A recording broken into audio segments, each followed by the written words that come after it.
Welcome to this week's episode of Campbell and Jones Meet the Monsters, a podcast where we chart the cinematic legacy of the classic monsters. I'm John Campbell. With me, as always, Brendan Jones. Okay, John, you got me. Ha, ha, ha, ha. Uh-oh. That was a very pleasant, I guess, holiday trick. I'm like, what are we doing next? We're watching Vampirella. Oh, where did you find it? You send me a link, and I start it.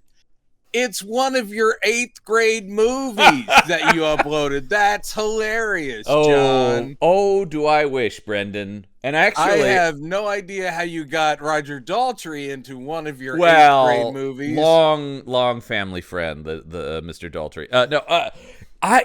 As you say that, I did have that thought that I go, if I went out right now and said, I'm going to go shoot a Vampirella movie, it would look almost exactly like this movie. This feels like, and again, we'll talk about the director, but this does feel like when you watch it, I have seen fan films better than this. 100% agreed. But like every location, everything in it is like, ooh, we have access to some sort of industrial plant. All I can say is when you're doing a vampire versus vampire, a vampire wants to take over the world movie, and his secret base is in a Mexican restaurant that's closed for the night, and then ends up in the Hoover Dam. Yep. Yeah.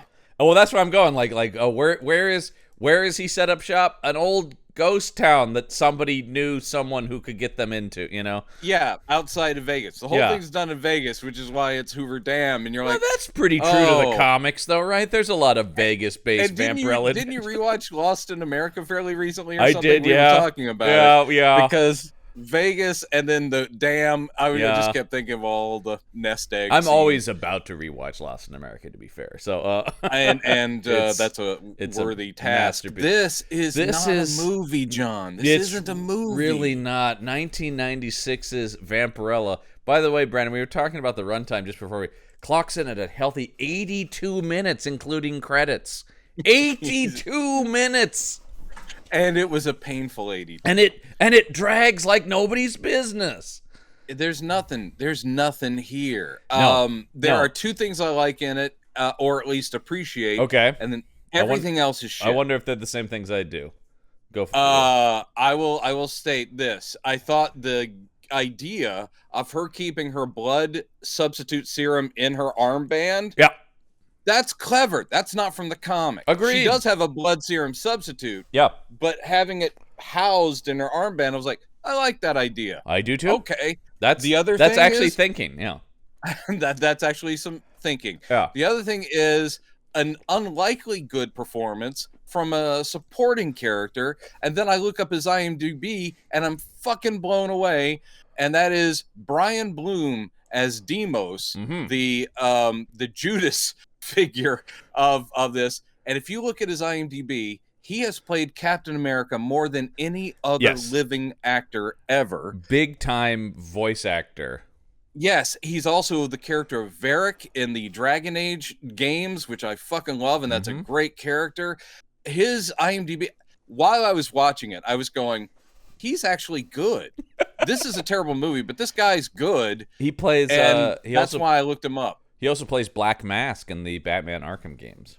Yep. Yeah. No, he's got a million things. I mean, like, really, like, he works all the time. Oh, he did Captain Adam on Midnight Suns. He was Captain America in Midnight Suns again. Yep. He was Taskmaster in the awesome Spider-Man game. Yes, he was. I mean, he's it is insane how much he works. In video games. I'm glad that I have a good I was gonna say talented actor. I do agree he was good. My joke was gonna be it's bad news when the best performance is the John Landis cameo in this movie. But well, I mean, that was a pleasant question mark. That was surprise, probably the most I was like the most joy I felt in the movie was going, holy shit, Landis is in this. Yeah, I guess because he was in Vegas and is a friend of Forey Ackerman. That's my guess. Is it's a Forey Ackerman connection, right? It's got to be. That would be where Landis, because I don't think Landis and Wynorski are like chilling. No, I can't imagine that. No. That's like polar opposites of guy who makes schlock inspired quality and guy who just makes schlock. You know, like Yep.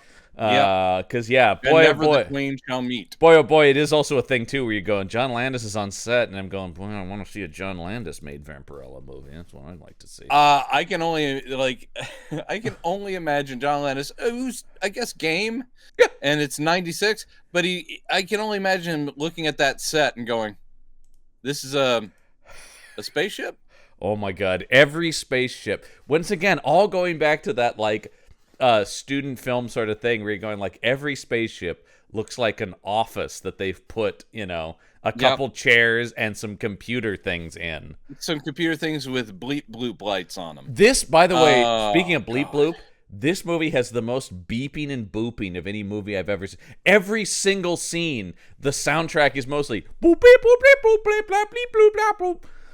You say that like it's a bad thing, and you also say that like it wasn't a choice. That was a choice, my friend. It's insane. The we'll get to the one that the ultimate when they're in the Purge headquarters and all the computers are whirring and beeping, and then the guy comes in with the sun gun, which is also beeping, and I'm going, all right. You just at this point they're going like anything that's not dialogue we're going to emphasize in the soundtrack. It's just nonstop. Yeah, this is an atrocious movie. With I mean, I at a certain point I kept going, oh, this guy is bad, or oh, this girl is bad. Before I finally just gave up and went, no, everyone's bad. Every performance is terrible in this movie. I will say, one person who is bad. Yes. Is really all in, though. Oh. And that is the front man of one of the greatest rock bands that's ever been. Agreed. One of the things that did get me through this is not that he's good in it, but that Roger Daltrey is having so much fucking fun in this movie. I think he would have had the same amount of fun if this had been his own teenage son's like high school film project. He's just like, oh, I get to do this? Cool. Yeah. It is basically, then Dad, you're going to put on a Dracula cape and these fangs. Oh, that's great, son. Yeah, let's do it. Literally at the end of it, okay, where any actor alive would be embarrassed. Yeah. To be put in a Spirit Halloween store Dracula cape and asked to run around flapping that cape. Roger Daltrey's like, yes. He doesn't look embarrassed at all. He's just like, he's got his arms out holding that cape, flapping it around. I think one of the reasons for it is he's Roger fucking Daltrey, and he's like, nothing will damage my legacy. Not even the terrible song he sings in this. Oh my God, that was also. I'm going. Oh my God, you get Roger Daltrey. You're gonna have him sing, and he's singing the most shitty mid '90s. Ding dong dong down. It's still him being Daltrey, as in his voice is unmistakable. Yeah, but that song is horrible. Tried to have him fronting a very '90s sounding metal / quasi grunge band. Yeah. So their sound is not like a, obviously. Not like a Pete Townsend. So here he is adapting his vocal stylings to bad 90s rock. And yeah. Then the lyrics are horrifying. Bleed for Me. Well, I will say I had to look this up, but I was already certain of not written by Roger Daltrey by any stretch of the imagination. But it is kind of. There's a. Do you have the lyrics? No, but I can get them and give me a second here. Oh man. There's a rhyme in there that drove me crazy. But we'll discuss it later. Let's get into the movie. We should talk about poster ding dong. And all the rest. Yeah. Bleed for Me. No. Yeah, Jamie Blood. Yeah. Let's talk about. I gotta find the poster here because they default to the DVD cover. But I believe there is an actual poster here.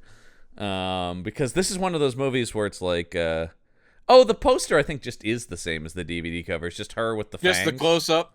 Yeah, I think that's as close as you get to a poster here. That's what we're dealing with here.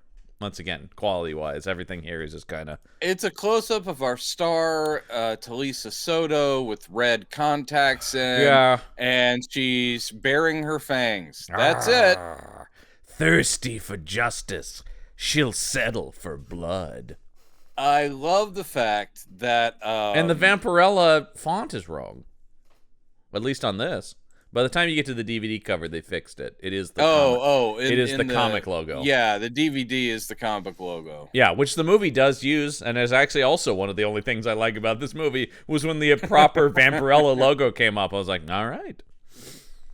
That is all. I mean, here's the thing. What's really sad to me is that this should be one of our ideal movies. Oh, yeah. This is a comic book adaptation. Yeah. This is a super heroine. Yep. And she's a vampire, so it's in our monster thing. Well, I love have Vampirella. a long-standing love of Vampirella, knowing she is a goofy character, and sometimes used well, sometimes terribly. Oh, it's a total based on writing it that I will enjoy a Vampirella comic. Yeah, and I do like going way back to my childhood when the magazines, the original black and white Warren magazines came out. And I'm going to give you an impromptu history. It'll be brief. Oh, sure. So we're talking 1969, okay? Yeah. And Warren Publishing, they're the guys who were putting out black and white horror magazines in the magazine format because they could skirt the Comics Code Authority. That meant they could have gore and occasional nudity and whatever. And that was the whole thing, was they were like going, we're grown up. We don't have to be DC or Marvel. Right. And so they had creepy and eerie. These are fun. They're great. Little anthology comics. Then they are like, we should have a signature character, like, maybe a hero. And they also published Famous Monsters of Filmland, one of my all-time favorite comics. Of course. And not comics, but magazines. And you guys at home who are listening to this podcast, I assume a lot of you are familiar with it, because if you're listening to a horror movie podcast, you probably know about Famous Monsters. It's a real touch. I don't hear any horror filmmaker that doesn't mention it. You know, I mean, like, it's a real touchstone of the genre, especially in a time pre-internet. Where to talk about this stuff, right? Yeah, and they would occasionally be talking about upcoming stuff, but it was also just a showcase for, Forrest J. Ackerman was one of the biggest collectors of horror movie memorabilia in the world. And so he would they would have articles about whatever movie you want to talk about, Beast from 20,000 Fathoms or whatever, or 50,000 Fathoms.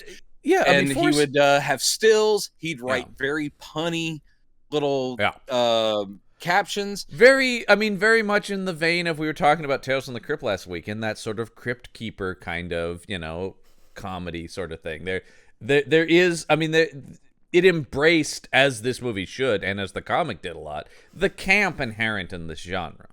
Yeah, absolutely. Because it was both loving and realizing a lot of it is schlock, but still, isn't it fun? Which I think is the attitude of most horror fans, at least the ones I associate with. Yeah. So James Warren of Warren Publishing went to his buddy and they didn't get along so very well, but Forrest J. Ackerman, hey, how about we come up with a character to compete with the comic book people? And he's like, how about a sexy vampire lady? And they're like, okay. Sold. And it's 69, and guess what had just kind of hit our shores from Europe? Sexy European comic called Barbarella. Yes. Where you had a sci-fi heroine who ran around and kind of got naked a lot. So they're like, how about Vampirella? Oh, what a genius stroke. And let's also make her a sci-fi character. She comes from a planet called Draculon. And they weren't taking it very seriously at the beginning. Well, you don't call a planet Draculon and be taking it real seriously. You do not. And so she was mainly going to be a very sexy, teasy host. So she hosted stories in her comic, and then she'd talk a little bit. And then you had Archie Goodwin. God bless that man. One of the greatest comics editors / writers. Oh, God, yeah. A legend. And he came in to Warren because he was like working at DC and Marvel occasionally, but he wasn't restricted. So he bounced around a lot. And so he went to Warren, and he started writing actual Vampirella stories that finally gave her backstory, supporting characters like Adam Van Helsing and the Pendragon.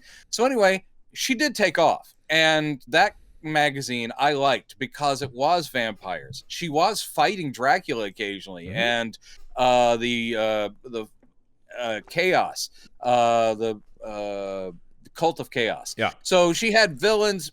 She fought. She was also very sexy, and I was a little youngster going, I like her outfit. And so she has been done well and been done terribly. Oh yeah. Does she deserve like a legit movie someday? Oh hell yeah. Yeah. She Absolutely. almost had one at Hammer. I know. I was reading that going, oh, I don't know that would have been great, but it would have been so much better than this. It would have been. Yes. It would have been fun. I think it would have had the tone of something we would enjoy. If also go, maybe it's not good, but Hammer feels so right for her. Cheesy, campy as could you imagine if Christopher Lee or Peter Cushing were in it? Well, Peter Cushing was signed to be Pendragon, the drunken stage magician that becomes like her friend and confidant. Perfect casting. Yeah, and he actually said, he's like going, I'm really looking forward to this because I don't get to play funny very much. And this guy is constantly drunk, and he's like, I'm looking forward to it. Didn't happen. And was it Caroline Munro who was going to do it? She was offered it, as was, who else? Barbara Lee. Barbara Lee was actually the one that agreed. But the ones that turned it down were Caroline Munro and I think Martine Beswick. And they turned it down because of there was going to be nudity. And Caroline Munro, for being pinup lady, just was like, no, I'm not taking my clothes off. She never did in the movies. Well, and also, but as we've talked about, like, I don't really actually want Vampirella taking her clothes off in these movies. Oh, no, I do.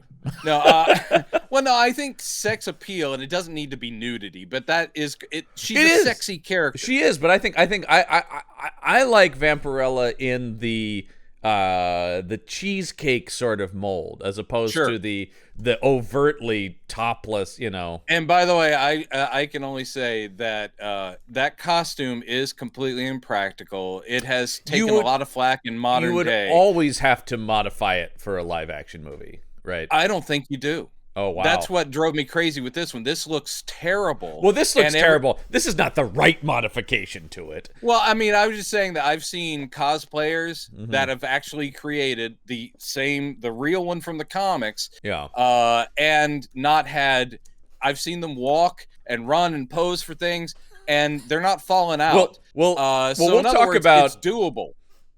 Yes, it is. It is. And there are versions of it that, yeah, okay, I'm looking at somebody's version. I mean, I think you can make it a little bit more filled in and dress and still be echoes of it. Oh yeah, you can. I just I'm looking. There's some good cosplayers. Like, you can't do that and film a movie with someone around that much. Well, I think we'll talk about this costume is restricted in different ways. You just need a lot of reversible tape. I do think. I do think that. Look, there is something about you're going to cut out some of the audience. Essentially, I was talking to my sister about Vampirella, she's a big vampire fan, and she read the recent Kate Leth version where they put her in more clothes, right? And she was and she went, I finally enjoy this character because the thing that kept me from it is the look. Too. Like it just is such a overtly sexual male fantasy thing. The costume. Well, by the time, and it was knowingly done that way, but by the time Wonder Woman finally made it to the big screen, they gave her long skirt. Right. That's what I think. I think there are ways to do it. But the thing I was going to say about this, we'll talk about, this woman can't move in this costume. The scenes where she's running are painful to watch. Well, they're painful to watch, but it's because of the boots. It's not. It's a lot of the a lot of it is the boots, and when she's going down those steps, it's like careful now. Yeah, I know. She's like literally reaching for handholds. And I can't blame her. Talisa Soto doesn't need to break anything for this piece of shit. No, not at all. But boy, that chase scene. But bad for a lot of reasons, yeah. Vampirella, the character, is goofy, and there's a lot of goofiness built in, and you can walk that line, I feel. I think you can do a Vampirella movie. Oh, yeah. This was not it, and this is the only one we've ever gotten, and it's shit. It is shit. And also, reading once again about the making of it, always good when you're making something to keep the rights, as they were going to lose the rights to this in 6 months, so they cobbled this thing together. Yep. And it's shades of Corman's Fantastic Four all over again. And sadly, that Corman Fantastic Four is actually a better movie than this. It is. Weirdly, Oh, they put God. the budget estimated at 1 million. If that's true, where did that go? Because even at 1 million, there's Dude, nothing it here. costs a lot to turn some airport into Draculon. Oh my god! Oh, the scenes on Dracula, and also I do like. Much like, I mean, she does come to Earth on the comics too, but it is kind of like you can almost feel the movie going like, how soon can we get her off Dracula? Like, this is expensive even by our standards. So I will say this is not well written at all. No, I will say the person who wrote it did know the comics, but they also were dealing with what they had to deal with. Well, this is so Gary. A lot of this is Gary pretty... Girani is the writer of this. Yeah, who is coming off of writing Pumpkinhead, was the movie he wrote before it, which I like. That's a silly. Pumpkinhead's kind of fun. That's a silly but fun movie. Yeah. I mean, no, it's not well done, but he's actually trying, like I said with the blood serum thing, he's trying to solidify some things. He comes up with a slightly different take on the origin.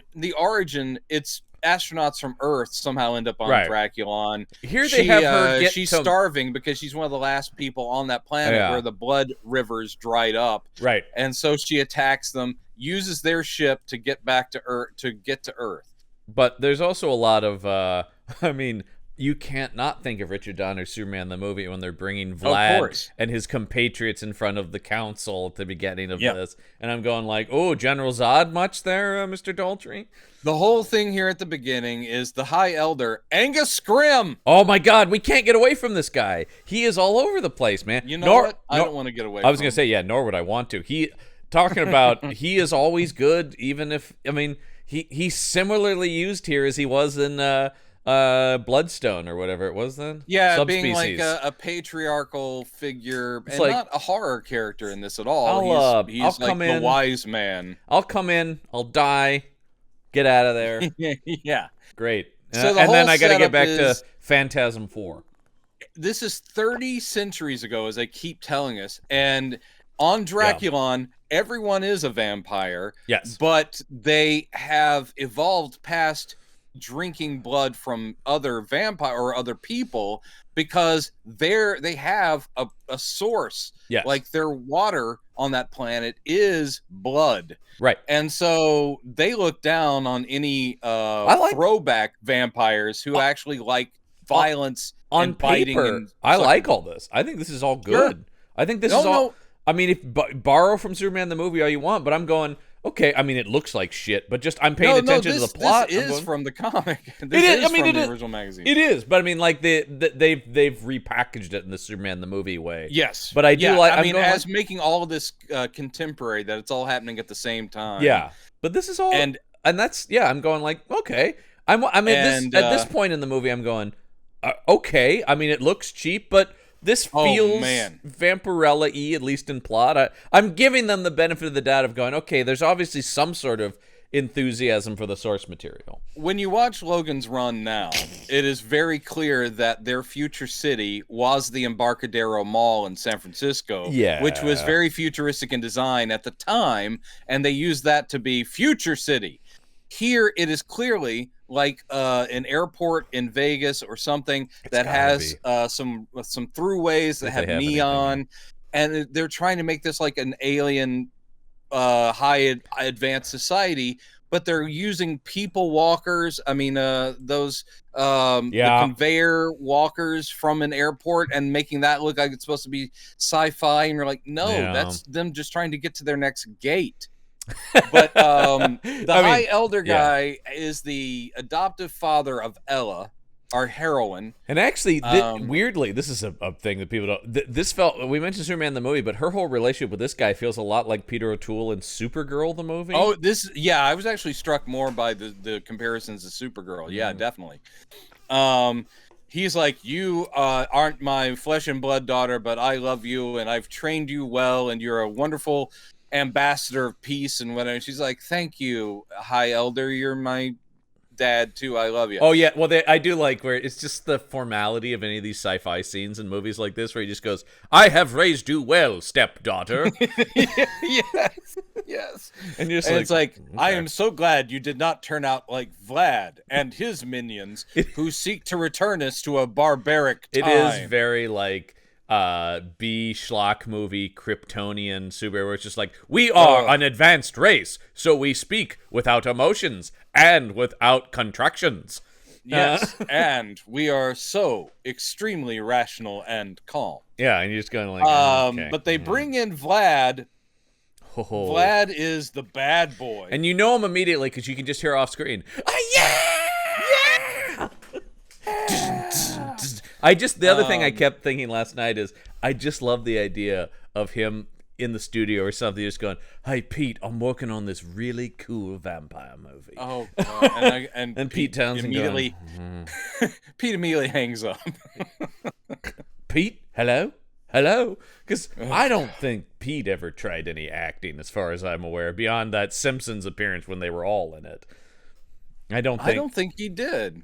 No, I think he knew where his place was. Doesn't he have a bit of a cameo in Quadrophenia? Oh, I mean, yeah, I'm sorry. In the Who movies, he appears in them. Like, I think he does show up in Tommy, does he not? Yeah, he does. Yeah, I mean, they're around there, but that, I think that's sort of just like. But none of the other guys in the Who had acting ambition. But it's like Roger Daltrey was the cover boy. And same thing with Mick. I mean, I do put it up to. I said this last week too. Like the Mick Jagger as well. They both tried, and I think I would say Daltrey and Jagger probably about the same level of skill as actors. Where you haven't seen performance.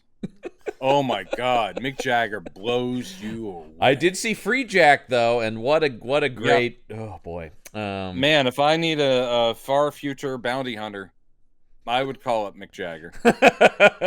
But I do think it is sort of like, and once again, my goodwill is I just like Roger Daltrey, and he is game in this movie, but also he's not good. But also, it's like I like you, but you're bad. But also the script is terrible, so I don't know. He's more fun than the other performers, at least. There's some real dullards. And I actually think he gets out of this fairly unscathed. He does. This did no damage to my love of the man. Yeah, that's the thing. Is it does look like something he did as a lark and had a lot of fun doing, and therefore I can't really fault. Well, and it made me go, this movie would be so much more enjoyable if everybody was playing this level. It wouldn't be good, but at least it would be like schlocky fun. But, oh my God, I mean, when we get to the Adam Van Helsing guy, that man is one of the most boring actors I've ever seen on screen. Indeed, sir. Yeah, that's not good. And then his boss may be even worse. Yes. There's a lot of, I mean, and I'll just say this, I'm sorry, our lead is terrible. She is. Lisa Soto is a beautiful woman. And a former Bond girl. Oh yeah, but I will say, look, I'm a Bond aficionado, but I will say, she's not even very good in that Bond movie. She's not good, and I will say, and I like License to Kill. Yeah, Wynorski blames a lot of. He actually says, those Wynorski comments are horrifying. They're horrifying, but they're also very him. But essentially, it's all about, he says, I didn't want her. They foisted her on me as the star, and I should have known right then we were in trouble. And then he goes on to say, she couldn't fill out that suit. We should have gone with Julie Strain. And then I sit there going, that's you, Jim Wynorski, because if you look at classic Vampirella, drawn by the amazing Jose Gonzalez, this a brilliant Spanish artist. Oh, God, yeah. It wasn't till the 90s, in the height of the bad girl craze, that suddenly everyone started drawing Vampirella with these enormous proportions. Where you're like, that's not. I will say visually, Talisa Soto's not bad in the part. I mean, like she fills out the costume just fine as far as I'm concerned. But also, you're going like, oh yeah, because Julie Strain is amazing. Yeah, like, it's sort of that thing where you go like, that would further cast this into even deeper B-movie territory. Yeah. And I think the 7-foot tall lady with enormous man-made bosoms. Well, that's the other thing too, is it is the and I guess to each their own, but I've certainly, once you get into the unnatural to the point of not even looking human breasts, attraction starts to go out the window to me, at least. But this is very Wynorski. If you very look at his Wynorski, career, and I he's think like he did put the her faker in the several. better, the gianter the better. Yeah. He's a real auteur. I mean, literally, there is a comment He where has a vision. where he just goes, "Her boobs weren't big enough, man. That's what did it in." You're like, okay, well, all right. Yeah. He also says, we filmed it in 14 days in Vegas when it was 110 degrees and people were stealing money from us. It is a funny list of everything that could go wrong, but I'd say don't look too far away for why this didn't work from yourself, sir. No, it is just like this is terrible. Well, the idea of isolating any one thing being wrong with this movie Exactly, is also like it's across the board a disaster. But anyway, so Ella's good. Vlad is bad. Vlad is being judged. And he's like, and here's the problem. Okay, Vlad is meant to be Vlad Dracula because they get to Earth. They never say 30 that, though. centuries ago. They start vampirism on Earth, and he is the classic Dracula. Yeah. Roger Daltrey. Short little British guy, blonde. I'm just, that's not my Dracula.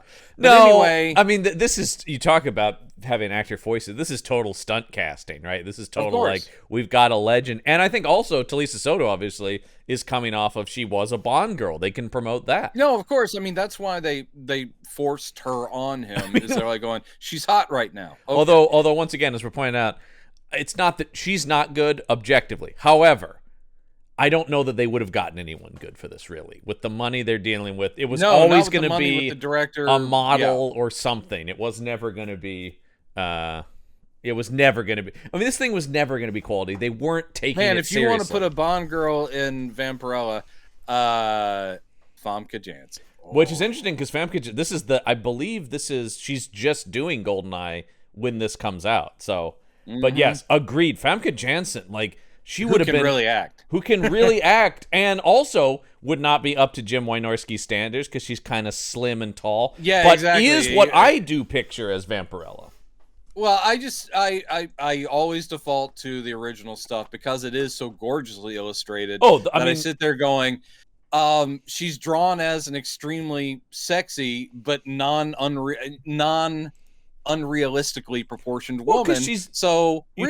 That's all you need, a beautiful dark-haired lady. You're talking about the Spanish artists and stuff like that. It is a very European sort of, particularly 60s European idea of a sexy lady.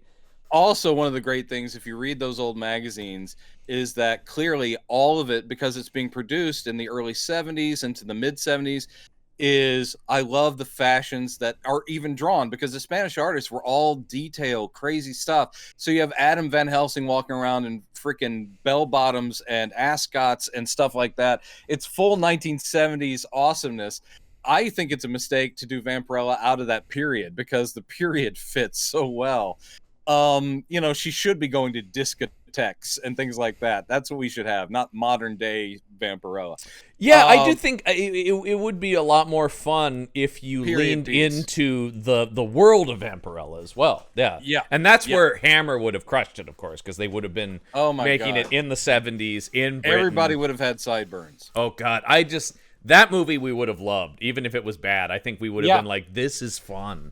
Yeah, it needs that Hammer vibe. No, this is what we got instead. We got this, but I do, once again, back to the Daltrey thing. If everybody took Daltrey's approach to this would have been a lot more enjoyable to watch. Yeah, because it's over the top, but it's campy enough to be entertaining. The second, because he's in front of the tribunal, the wall explodes behind him, and I immediately loved his performance when he does this leap onto Angus Scrimm, and he's just like, "Hi-ya! I'm a vampire." He does a few like, "Look at me, I'm a kitty cat" leaps. In this movie, because you can just see him going, Jim, what if I just sort of lunged at him? Like it is ludicrous.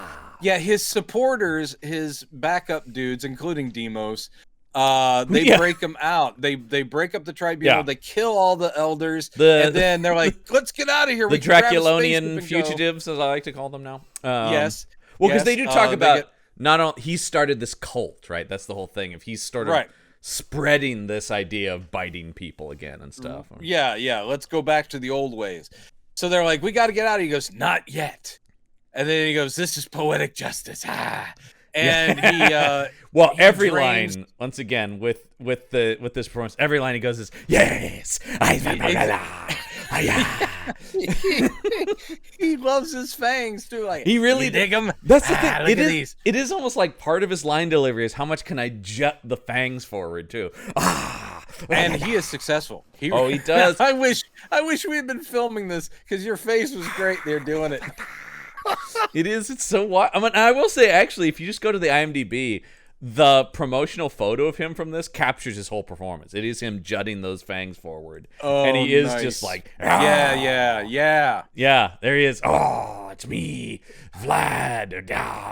So he bites the neck of the High Elder, and doesn't quite kill him because the guy's still going to be alive to say to Ella when oh she my shows God. up, like, you mean to set the themes of the movie?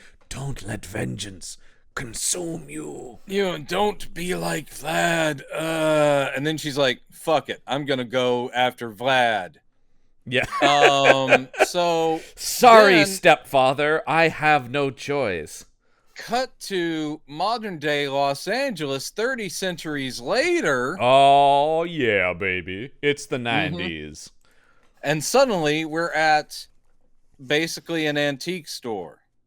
Which looks very familiar to me. I think that's in Silver Lake. I was like, I think I know that place. Well, it's the kind of place you or I would hang. I've been a lot of these sort of like novelty, pop culture, antiques, trinkets, and things like that. Because they've got the bit with the cotton candy robot when it's turned on by Vampirella later is I don't understand that.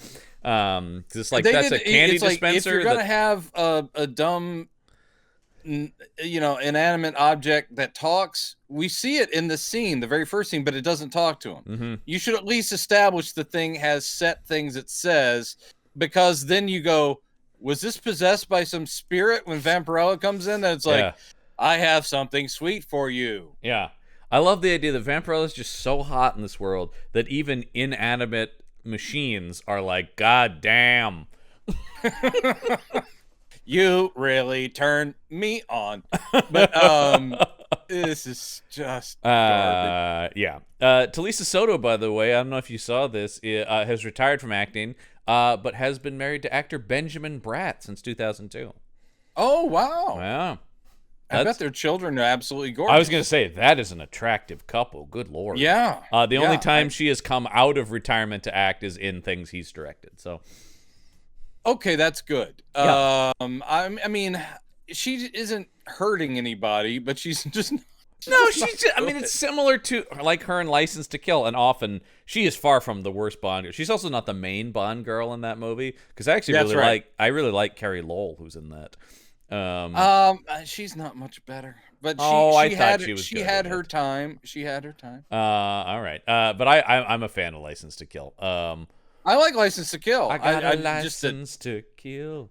You got Dalton's all I need there. Yeah, well, Dalton is awesome. And you have Robert Davi just devouring scenery. And Benicio del Toro. You've got both a villain and a henchman who are just gobbling the scenery in that movie. Yeah. But also, let's not forget Mr. Wayne Newton. Yes, the weird people always forget about that weird subplot about his mega church and stuff. That's my favorite part of that is great. He's in Wayne Newton as Bond villain. Wayne Newton, right up there with Jimmy Dean as Bond Jimmy villain. Dean. Very similar uses too, where they're like tangentially related to the evil scheme. And you're like, I love it. All right, so he goes into this is the secret headquarters of Purge, which I gotta say, we've seen a lot of vampire hunters and monster fighters in our time on here. These guys might be the worst in that, why are they arresting vampires? Fucking kill them, man. Like, so much of the chaos in this movie is the fault of these guys. Why would you cuff Vlad? You get him cornered, stake this motherfucker, man. Especially since he's the leader of all vampires. Well, because it made me go, where are you taking him? To vampire court? Vampire jail. Yeah. Yeah, it's stupid. And This is a they're ball caps with the Catholic cross. oh. I mean, there's something similar in 90s Vampirella comics, but I Yeah. don't think it's called Operation Purge. No, So but they it's did also. create like a vampire hunting secret organization But in Vampirella they comics. look like the SWAT team from any '90s cheap action movie, Yes, just they with the do. crosses. But other than that, they're Yeah. carrying machine guns. With one of my favorite lines I wrote down is 9mm silver tipped wooden stakes. What? Is it, I don't bullets. Now, one thing I will say, I mean, again, this is terrible, Yeah. but some thought was put into the writing because they want to explain, and they do. There are different kinds of vampires, except for I Yes. think Vampirella has to set them straight on that. It's like, look, the ones from Draculon who started vampirism on Earth, because Yeah. there were no vampires before Isn't my that? Don't they call planet them like the very- original 12 or whatever in this? something like that? Yeah. Yeah, the 12 leaders. It's or something. it's the heads of the 5 families from Godfather, right? Yeah, Like, there's very strong mafia subtext, which once but again, not super bad, text, actually. not bad as an idea. no, just horribly executed. That's But- everything in this movie. Basically, they're Draculonians. If they bite other Draculonians, they just kill them. I mean, that's the thing. The whole thing of spreading vampirism like a plague, that was when Draculonians bit humans. So the Right, only right. ones that are vulnerable to sunlight and religious objects and all of that are human turned vampires. But the Draculonians, like Vampirella or Vlad, apparently can walk around in the day, no big whoop. They got no problem with crosses, no big whoop. So I'm like, all right, they established some rules. Yeah, once again, nothing wrong with the writing, at least in concept. You know, Yeah. you're going like, okay, once again, there is the guy who wrote this, he has thought out some of this stuff. Some of it is from the comic, some of it is him making the comic stuff jibe with sort of what this movie needs to be. And you know, it's all fine. It's just executed horribly. I mean, really, my God. very God. bad. There's also, you can tell where it got, I'm sure the writer might have even done a decent Vampirella script, but you can tell where he had to patch over, like, we can't afford action sequences, so we're going to have you fill in my God. lots of dialogue scenes where they talk inside this place, and these people are talking inside this place. Every time she has a fight scene, it really made me think of Linda Carter Wonder Woman. Like all the Oh. because she can't really move much in the boots and the costume, so it's a lot of guys kind of running at her and her just sort of holding out her hand. Yeah, and you're doing the effects exactly like the movie does. Some really awful, They are pasted in. They are SFX. so loud and so fake, and it really is. Every time it is a yeah. And that scene with her and Vlad Batman at the end when they're 66 fighting, had and more restraint, you know. there's this part where there's a crane shot of she and Vlad fighting at the Hoover Dam at the end, and they literally do this like, I'm tossing you back and forth, and her head just whips left and right, and her hair whips around. Yeah. I'm like, Yeah. that doesn't look like action. That looks like a weird dance move. Yeah. No, it's bad. It just doesn't work. Like they just yeah. I don't know. It's a thing where, once again, maybe if they had leaned into the campiness more, you could have made, I mean, something with the vibe of the Flash Gordon movie from the 80s could work for a Vampirella movie. It could, if you want to go full, again, camp, because I feel the like source material is pretty that's what I mean. I campy. feel like there's sort of two routes to go with it. Either lean hard into the camp or try to ground it in its own reality where everything is deadly serious. Yep. And this movie chooses neither because no one is at the helm, because nobody wants to be here. Except Roger Daltrey. He's psyched. Yep. He's very, very happy to get that cape on. You want me to, what? Put a cape and fat? Oh, yeah. I've been waiting for this call my whole career. All the rock music was just to get to this. At last, I am Dracula. I mean, the only times I can remember him acting outside of this are the musical episode of that 70s show where he plays the music teacher. And I remember thinking he was pretty weak in that. Yep. I'm Yep. doing my lines. And he did one episode of CSI, because obviously the whole thing with the Who song. Oh my god! And they I did didn't have know him. that. That's stunt casting. Yeah, because the whole thing was, he sings the song, so we're going to bring him in and he plays a villain. And he played like a con man. I just remember it was a lot of wigs and disguises, and that was the whole thing, was you never knew where Roger Daltrey was in it. And you're like, oh, that's cute. Once again, that's another one like this that my memory of it is he's not good, but he is having so much fun on CSI. I do think there's and it could just be, he does think of himself as a rocker first and foremost, As he should. Yeah, as he should. Yeah. But I just think that there's a glee in him that he gets to do other things, and I do think he has fun every time he acts. Well, and I think that's it. I think he's not trying to start a career in that, but it is kind of like, if they're going to ask me, I'm going to come in and have a lot of fun. You know, like, and it is just kind of, it is just sort of like, I'm just happy to be here, Wow, I didn't even know there was craft services. This is the best day ever. You do get the sense he's just walking around going like, what do you do? That's a cool device. Tell me about, yeah, keep on rocking. He does seem like a guy who would tell people to keep on rocking. I'll sign whatever. Yeah, bring your albums in. Sure. Yeah. I won't do that scream. It really hurts. People ask me to do that every day. Yeah. That scream, man. If I that had those scream pipes. is just that is as iconic as Now, you get. I in know rock that's music. double tracked. Sure. Oh, of course. Well, it would have to be. Still. But it's still there. The underlying scream is always present. I mean, it is the thing too. I mean, CSI did do a lot for them later. That cut on CSI every Miami. one of the CSIs has a Who song. And Miami's the best one because David Caruso says his one-liner, and then it goes to yeah. And you're like, oh yeah, I love it, man. All right, so we're on Earth with Purge, and I gotta say, like I said, at a certain point I went like, as soon as they said this guy was Adam Van Helsing, I'm like, no, this is the leading man. Oh no, God no. I know. Awful. Richard Joseph Paul is this guy's name. Yeah, 3 first names. They're all bad. Star of the not the names. I mean the actors. They're all bad. Star of the Oblivion franchise. Oh yeah, which is Oblivion is that space western, the cheap space western. And that's our friends over at Full Moon.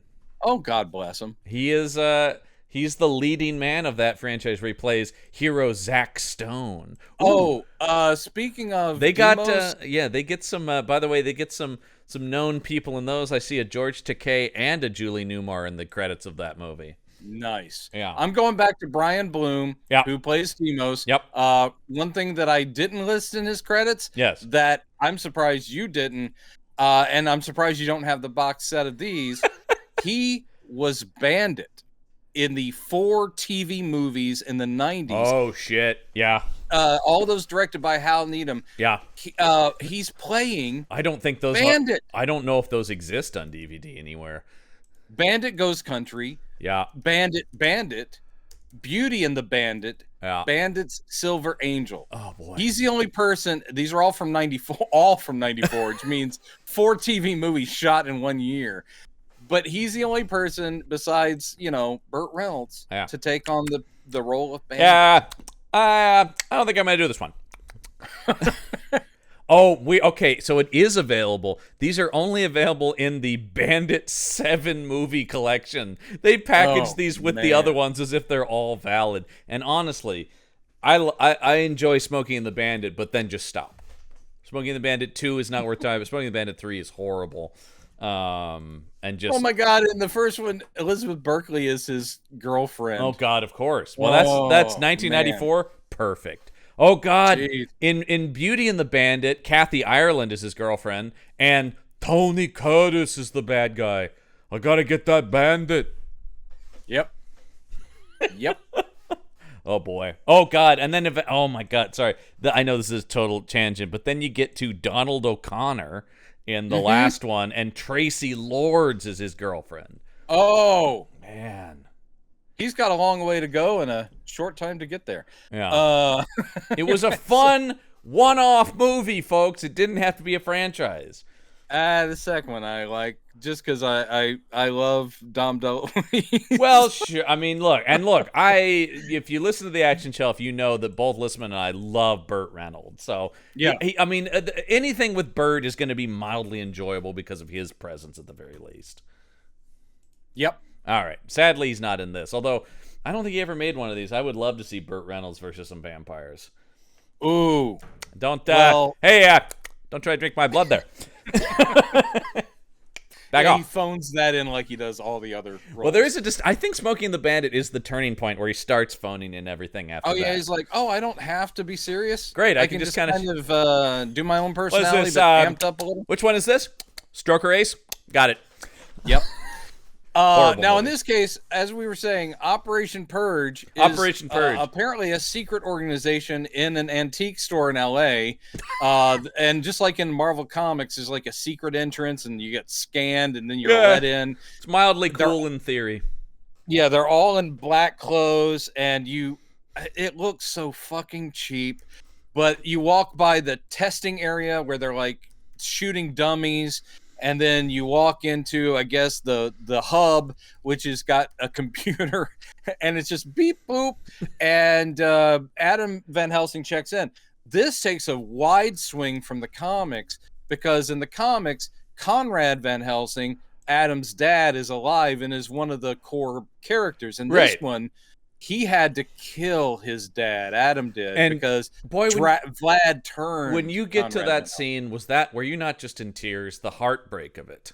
That was one of the places where I had to stop, because I was like, no, what a horrible moment in that man's life. You know what has no effect on us? The fact that we never have seen that character except in that flashback. You know what I mean? Like, what if the boss had been Conrad Van Helsing and then he gets bitten, and then that was actually part of the movie? That might have had some emotional resonance, as much as this movie can. Nope. Yep. It's all just in theory. Yep. But yeah, here's Adam Van Helsing, the most boring man you've ever seen. The only reason we're here is to set up what this is. Adam Van Helsing comes in. I love they're trying to do the Bondian sort of thing where he walks by the guys at the shooting range, but it's like three guys at the most makeshift little training thing, and they're just... This all looks like somebody's office suite that was closed for the weekend. Yep. They snuck in, and they put up some blue lighting. I know this attitude from when I was 17, as you bring that up, where it was just like, okay, where can we go? What do we have? Yep. What's available to us? You know, and that's what it seems like here. So yeah, you get. Can we sneak into that model home? Do you think they'll mind? But they are looking at footage of a recently landed space shuttle. Oh. And they're like, hold on. They actually say back this present day Los Angeles. Oh. And then they give a science fiction, not just an alien society. They give a science fiction of a shuttle. They should have space shuttle that is returning from a Mars mission. You know what they should have done is the first X-Men movie thing where it just says the near future. Because that buys you so much. It's vaguely present day, but also any sci-fi stuff is explained away by like, well, it's a few years out, though. Such a smart thing in that X-Men movie to just go, there you go. It's nebulous kind of now. And here's a thing I love about it. It's, Operation Purge, like, watch this, Adam. And it's a news report of the returning space shuttle. And it looks like shit. Yes, and I love that the newscaster is somebody's like nephew in a sport coat and is if you're a newscaster, there's the standard posture of like, well, but this guy's leaning on his desk, he's got his arm down, he's like going, well, so the shuttle came back from Mars. Hold on, that is not someone's nephew. That's director Jim Wynorski. Perfect, because he knows exactly what he wants, and he wants to look like a fucking idiot, where he's like going, so the shuttle came back from Mars and our cameras caught this interesting thing. Here it is on the runway. The door is open, and there's a dark thing flying out of it. Oh, the first of many dark smudges to fly around this movie. The dark smudge is supposed to be a bat, and the newscaster's like, what is that, like a bat? Boy, it's crazy. Did they pick up a Martian? Okay, that's it. Thanks for news. And it is, Jesus. in fact, Vampirella, who apparently, following Vlad, got as far as Mars, but crashed, went down on Mars, and was in suspended animation. So she couldn't get anywhere until these astronauts showed up, and then she was able to finish her journey to Earth. Sorry, I'm just looking at Jim Wynorski's directed. He's still alive, by the way. I thought I remembered him dying for some reason, but he's still alive. He made 3 movies in 2022. Oh. You have Attack of the 50-Foot Cam Girl, Bigfoot Oh. or Bust, Ah, and then I see what he did there. and then my favorite of the titles, Giantess Battle Attack, which are just that 3 words put together. I wish it would be more descriptive as to what I might see if I were to watch it. I mean, this is the guy who made Sexapede and Scared Topless. So, you know. He is a crap director who has made an entire career for decades directing crap. It's all awful. Mm-hmm. And if you're actually, but he also did A Doggone Christmas, and I do love that one. It's a dog. Oh, wait a minute. Okay, sorry. The last one, folks. But the Da Vinci Co-ed. Just never. You don't get better than that. I'll give him that. You don't That's pretty funny. You don't get better than the Da Vinci Co-ed. Oh God! He also did Dino Croc versus Super Gator. Come so on, that man. means that the Sci-Fi Network has dabbled in Wynorski. Oh, yeah. By the way, I think we are actually maybe doing 1 or 2 of his movies on the action shelf next year. So, because he probably has, Busty co-eds too. I think so. No, he has done some more actiony things. One with Kevin Sorbo, I see here. Oh, I would love to see those two talk, because very conservative Christian Kevin Sorbo doesn't feel like he would like what Wynorski's up to. So, he likes getting a paycheck. well, I think he likes that maybe a little bit more. Yeah. All right. I mean, I'm all about Jesus, but oh shit, fellas gotta eat. we actually Fellas are gotta eat. covering this movie, Final Voyage, which is a story of pirates taking over a cruise ship that has Ice-T and Erica Eleniak. We actually are watching that on the action show. That sounds Yeah. awesome. Set a course for terror is the tagline. So, Great. anyway, back to this movie. Yeah, so they're like, that seems odd. Cut to, oh boy. Well, number one, I recognize the part I would be cast in. The character of Forey Ackerman. What's really fascinating to me is you didn't also tell me that, when you made this movie in 8th grade, you didn't tell me that you were friends with a young Andy Samberg. Because he does have that look. The second this guy shows up, he looks so much like Samberg. I'm just like, God, this is terrible. Forey Ackerman. A stereotypical nerd Yeah. is walking through a dark alleyway holding a giant CRT monitor that has to have been, because I remember how heavy those were. That's like a 75-pound thing. Oh, God. And yeah. a huge box PC. Yeah. All in his arms, and clearly they are empty props. Yeah. And This is David B. Katz in his lone screen appearance who plays for it. I can't believe this that. is it, man. I One and cannot done. He'd left it all on the field, man. He had nothing left to say after this. What more can I do? I've achieved everything I could ask for as an actor. Yeah. Pretty much. Yeah. But he is, I didn't quite understand. He's got guys coming after him saying, you were going to do our graphics. Yeah, well, I something, and he's thought like, when they come up, I go, "Oh, they're gonna mug him or something." No, it's a personal beef. It's a personal beef. Like, you were gonna. And he's like, "I told you that would take some time. I'm a nerd." And then they're being That mean. voice is They're about the roughing- level of the performance. It is. They're like, "Well, I need more time to work on the graphics."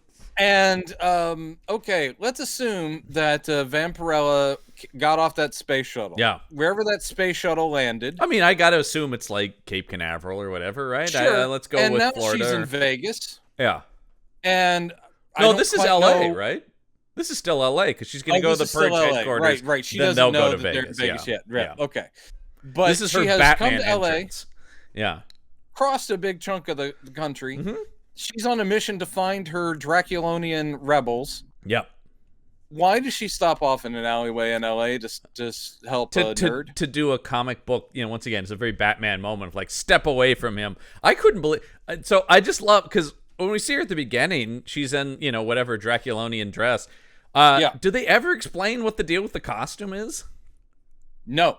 Yeah, so that's what I love. I just go like, oh shit, because I thought it was going to be one of those superhero things where she'll get the costume or something at some point, or there'll be some explanation. In the comics, the whole thing is that to her, that's how they dress on. I mean, so in all the flashbacks on Draculon, women are dressed like that. Well, that's what I'm saying. Men are dressed in these skimpy little loincloths. No, that would be fun. What if they should have just done that? Because it makes it weird that she didn't have the costume, comes to Earth, is just in the costume, and I'm going, why?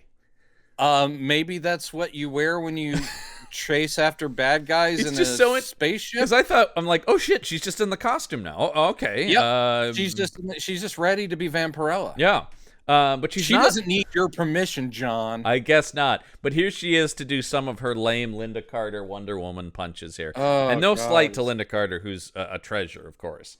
Linda Carter is a treasure. Her stunt actor was a treasure. Mm-hmm. They gave us so much joy. Well, that show was fun, once again, which is what's missing from this. I can enjoy an episode of Linda Carter Wonder Woman. I can't here. Yeah. So, yeah, there's a lot of whoosh, whoosh, whoosh. She beats them up, and the nerd's like, wow, you saved me. And she goes, okay. And, oh, God, I hate this. This is a sci-fi movie kind of thing. Yeah.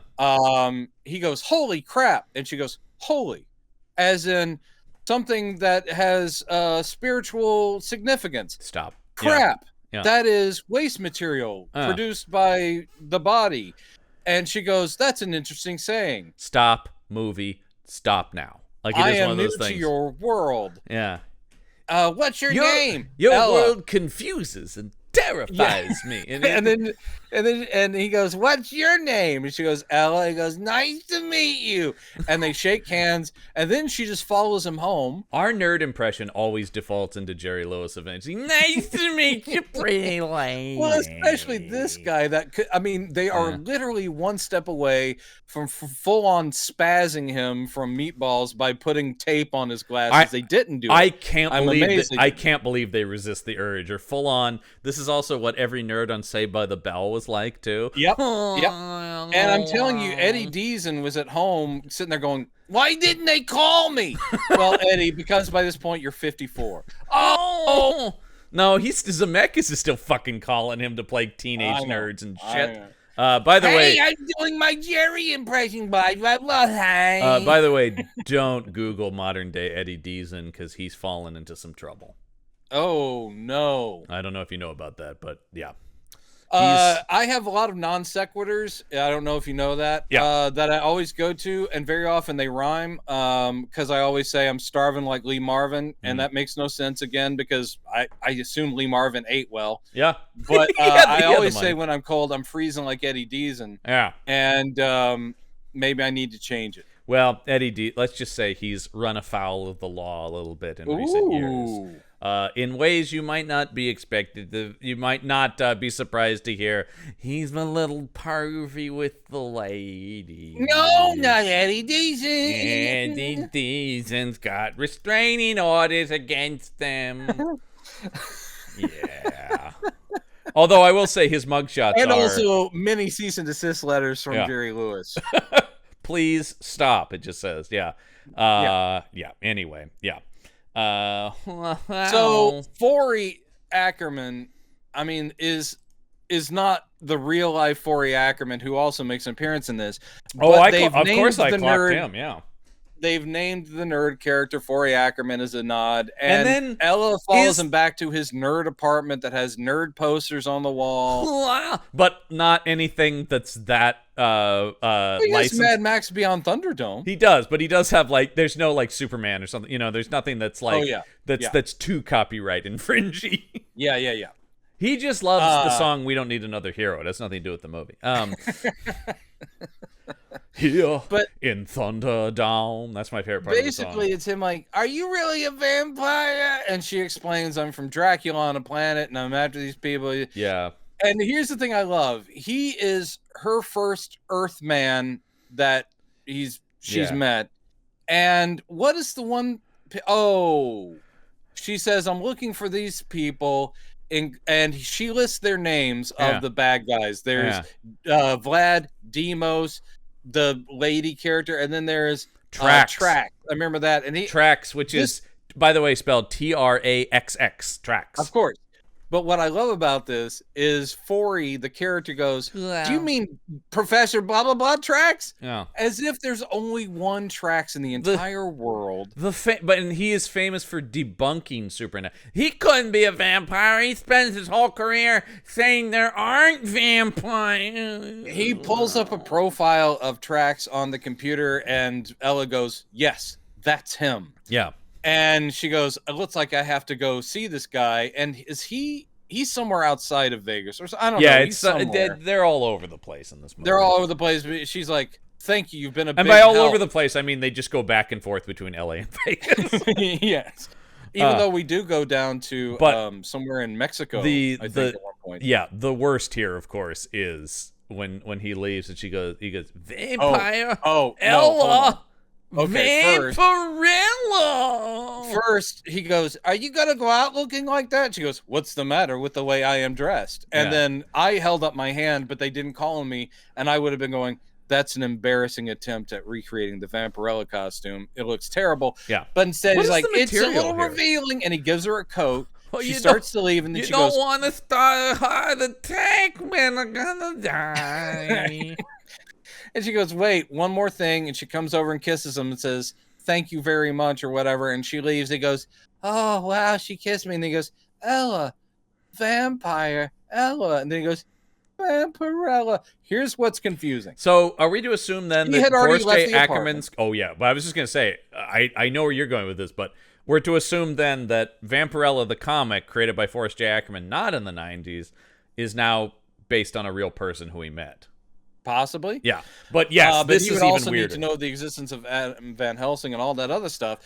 But yeah, I thought the end of the movie was going to be him writing the Vampirella comic. I did think they were going to do that. He doesn't come back. No, I know. That's so weird, by the way, that he doesn't. Yeah, you think he's going to be her go-to man in the chair or something. I thought he was going to get recruited by Purge, and we'd see. I can't believe we get another science nerd later. Like, he dubs her Vampirella when she's not in the room. She didn't hear it.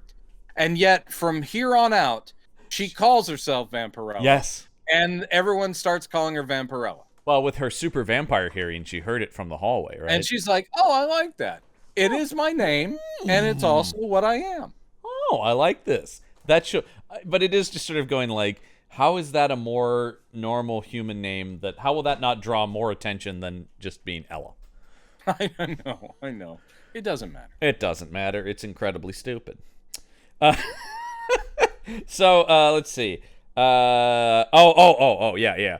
We get some of this tension between original vampires and new vampires here when we have. Is this Demos that comes to meet with the gangster vampires at the poker game? Yes. The gangster. This is what's so embarrassing. I think this is supposed to be Argentina.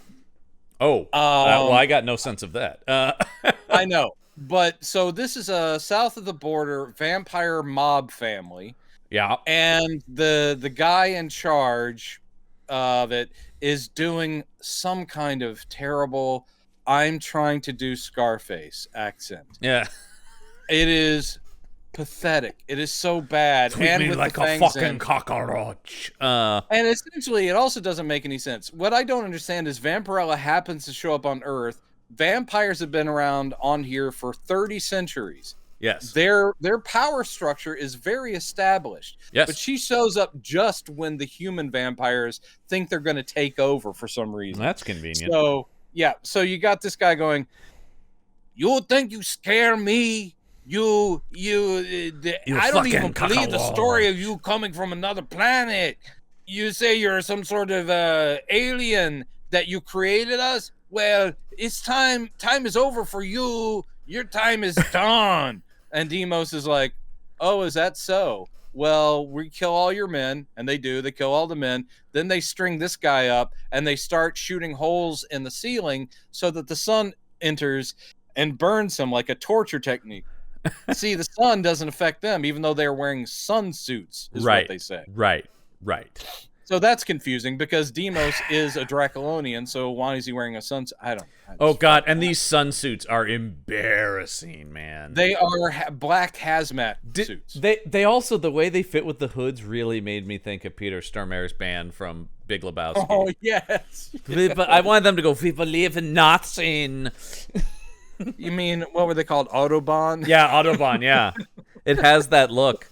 They do look like they're about to do like an 80s Devo kind of new wave band, you know? It does look like they should be the next guest on Sprockets. 100%, it does. That's exactly the vibe of it. Now's the time on Sprockets when we dance. Yeah. Wear your sunsuits. I'm glad that Sprockets movie never happened. I love the sketch, but I can't imagine a movie I of can't that. imagine that stretched to 90 minutes. No, but it is hilarious. But so anyway, yeah, so they get...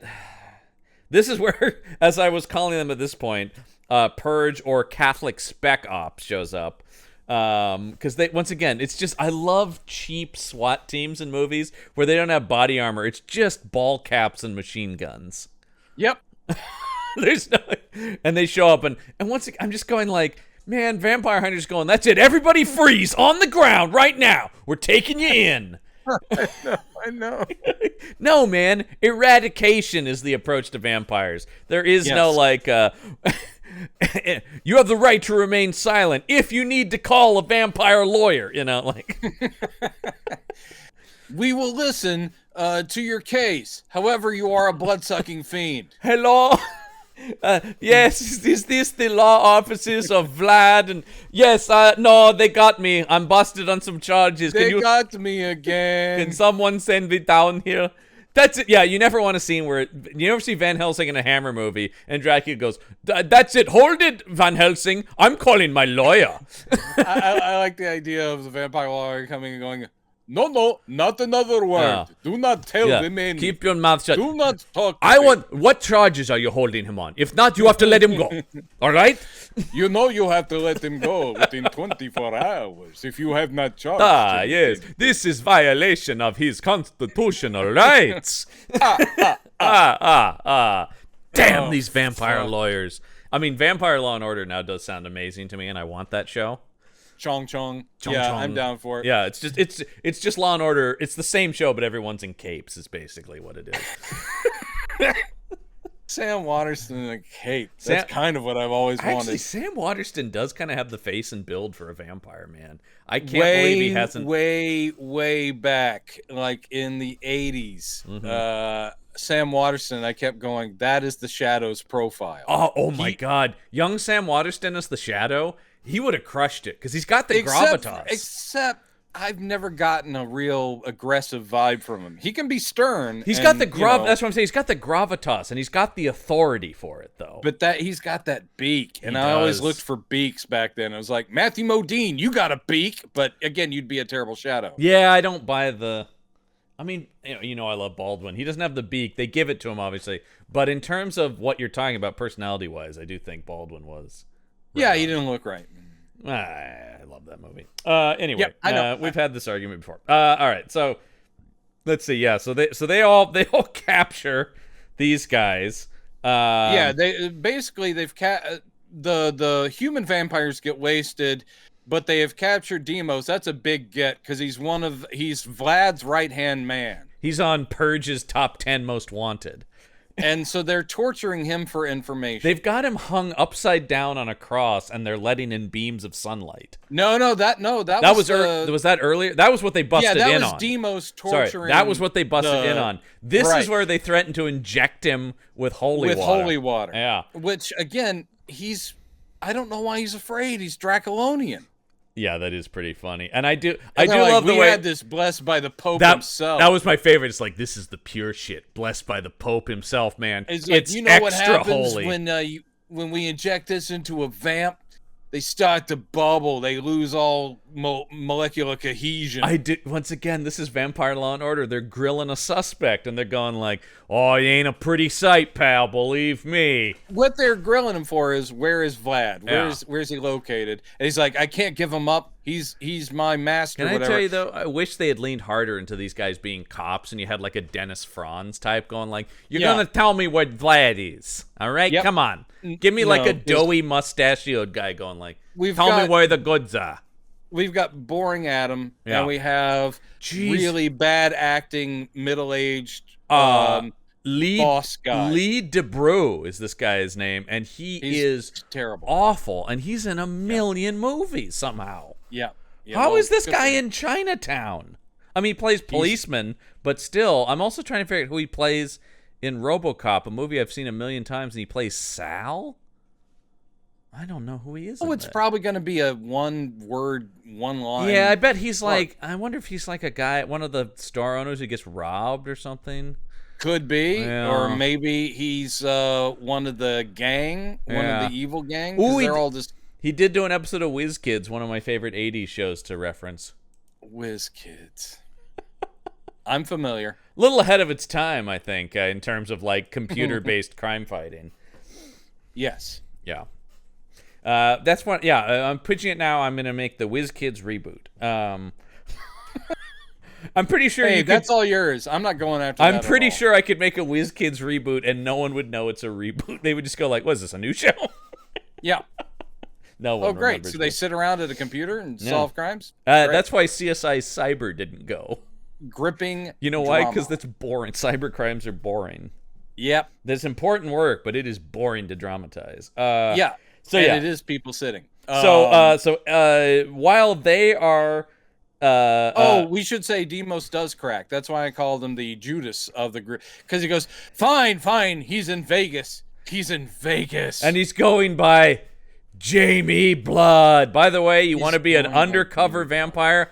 Don't fucking call yourself Jamie Blood. And also, don't sing songs about "Give me your blood." I know. I love when Daltrey's like, "And my cover is cracked," and you're like, "You weren't doing a very good job, man. Nope. Give me all your blood." Plus, if Dracula has been around, as in he is the Dracula, he's been around for 30 centuries. Yeah. Now maybe he doesn't photograph. They never established that, but people No, would he know does. what- He does what photograph Dracula looks like. because what's Oh, going to yeah, his happen is poster, Vampirella's yeah. going to see a poster of him. Because what we're building to is they're questioning Demos, and she's going to question Trax now, and they will both land on Jamie Blood, which is where these things will connect. That's right. That's how She this goes to Cracker see Jack Professor script. Trax, Yeah. and hey, I was moved by this. Trax doesn't want to be a bad Draculonian vampire. He is a professor with a family. that I'm a he good guy loves. now with a fam, which I did think, and then she still fucking murders him, and you're like, That's why I thought that's that's pretty good story wise. but then they don't really have her like reckon Well, with that. she does go to his. Well, she goes to his house and sees his kids. I will say, Tom Dieters, who plays Trax, not many credits, but he was in 2008's Ninja Cheerleaders. So Perfect. weirdly, not a Wynorski movie, though it totally seems like one. Oh, that does sound like it would be. But basically, You know who he's else like- is in it? He's back again. George Takei.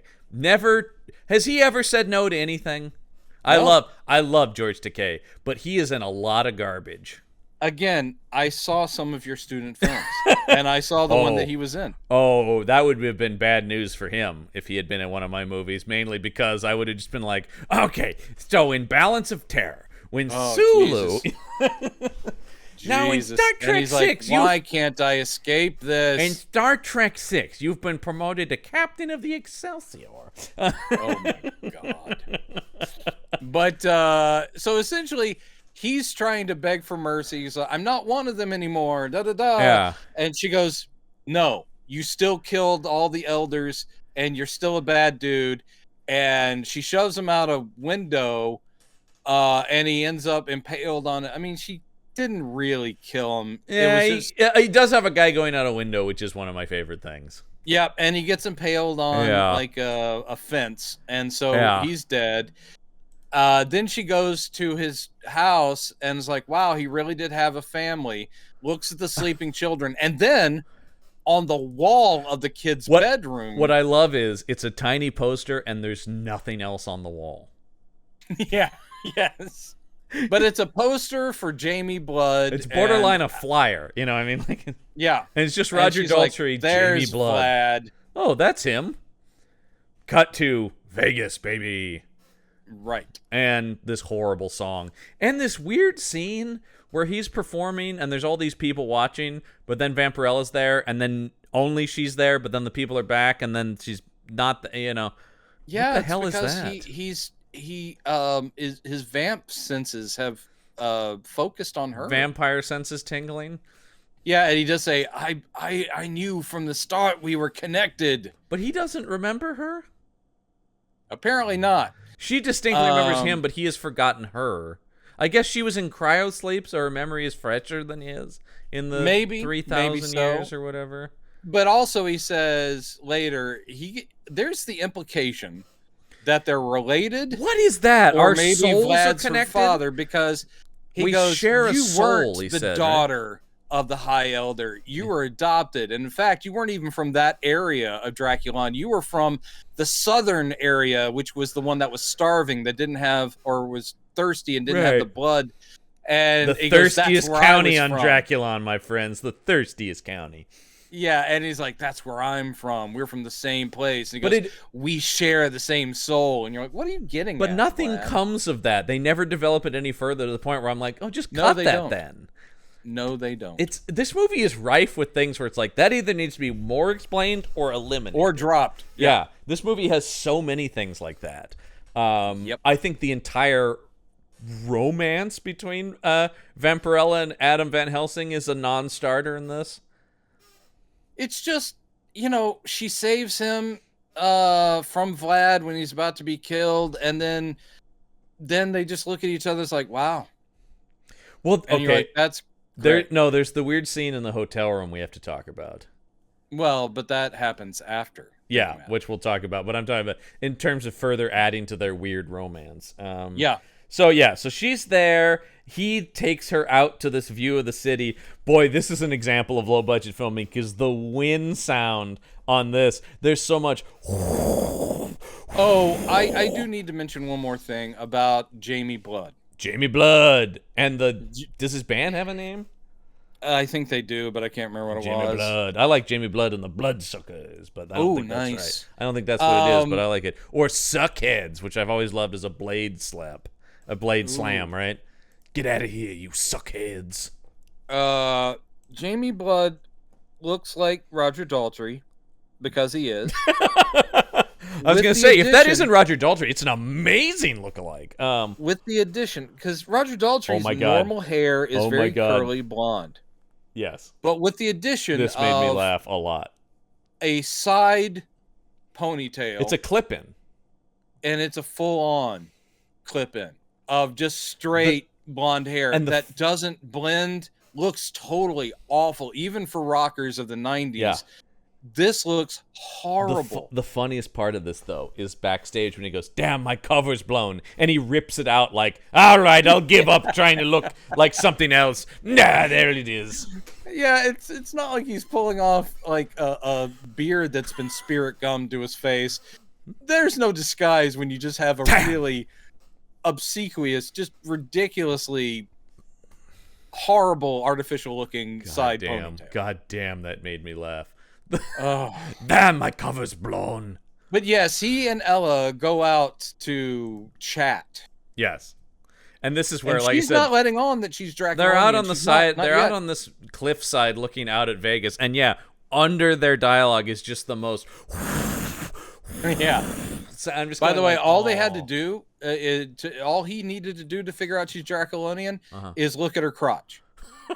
Because the golden bat symbol that's on her, which I will say does not read very well in this movie. Like the way it's put on there is like, oh yeah, I mean I know that's the bat, but we saw it in the Council of Elders scene. It's like a Draculonian symbol. All he had to do is look at her crotch and go, "Oh shit, you're from the old planet." But Vlad is too much of a gentleman to just clock a lady's crotch like that. Come on. Man. Even though he doesn't deserve to stick around for 30 centuries.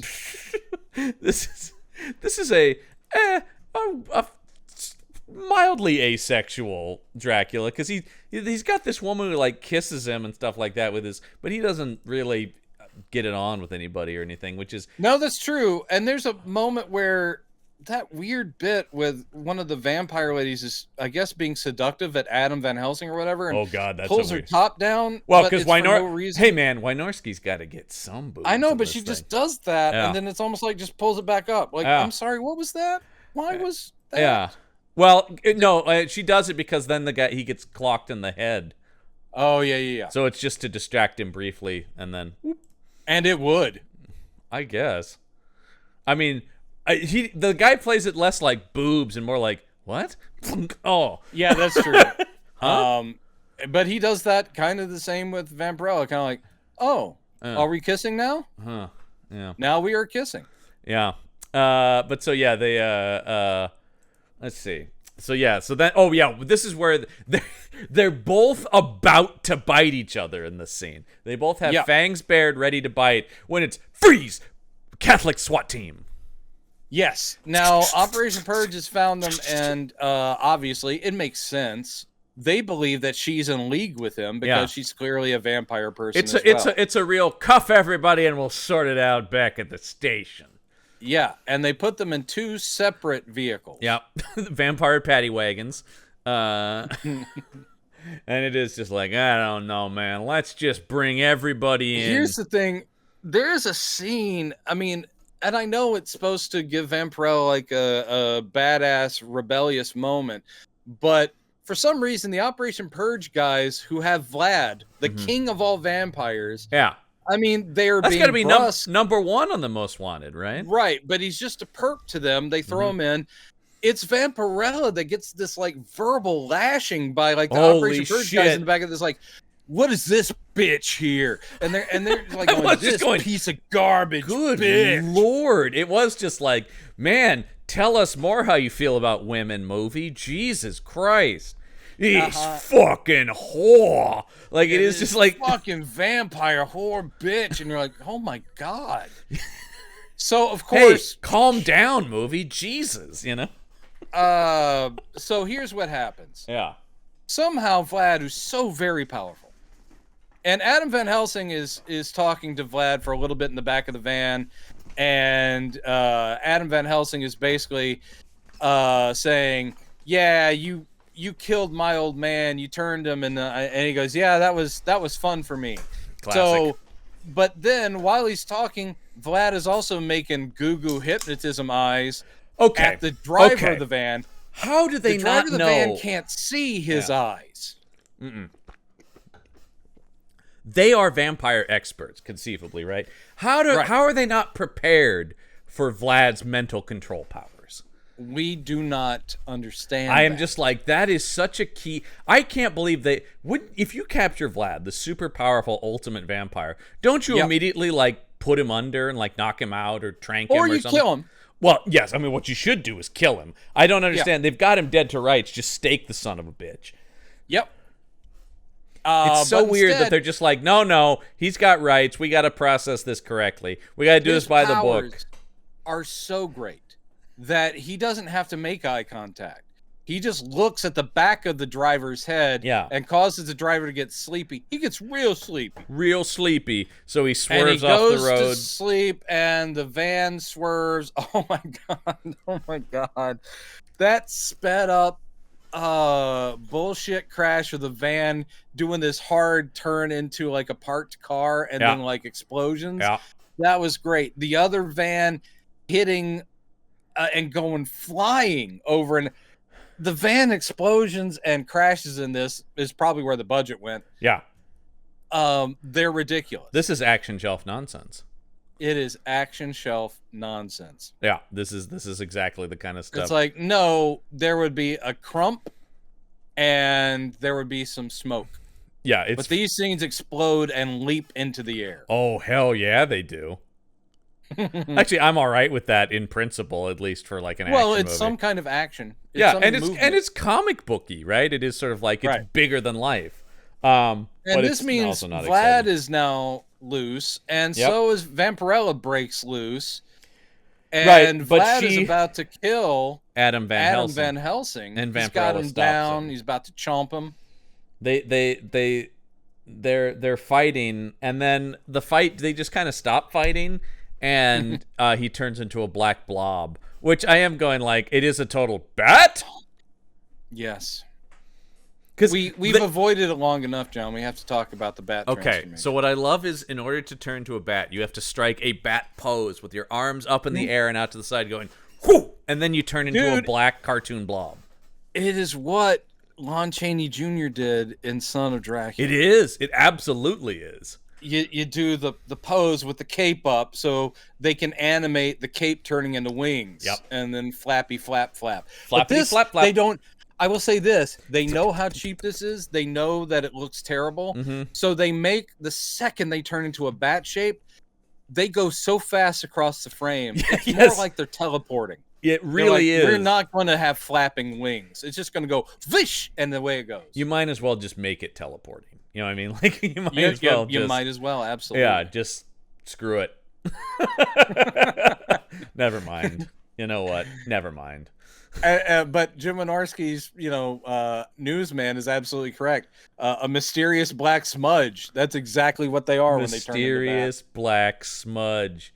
Ugh. Which was the name of my last band, and we didn't do very well. No, I can't believe that. We are Mysterious Black Smudge, opening for Jamie Blood. Ladies and gentlemen, what you've all been waiting for, Jamie Blood!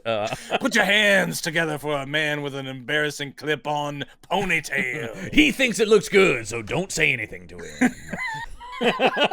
Do not look directly at the side ponytail. He's very sensitive about it. All right.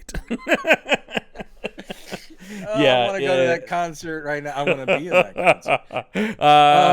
Folks, are you getting the sense this is a bad movie? This is bullshit on so many levels. And it does make me angry because this is a character I like. And you could make a decent, fun, cheap Vampirella movie. Like, it is possible to make some. You don't need like a ton of money to do this. At least in a fun way. Oh, no, you need the money.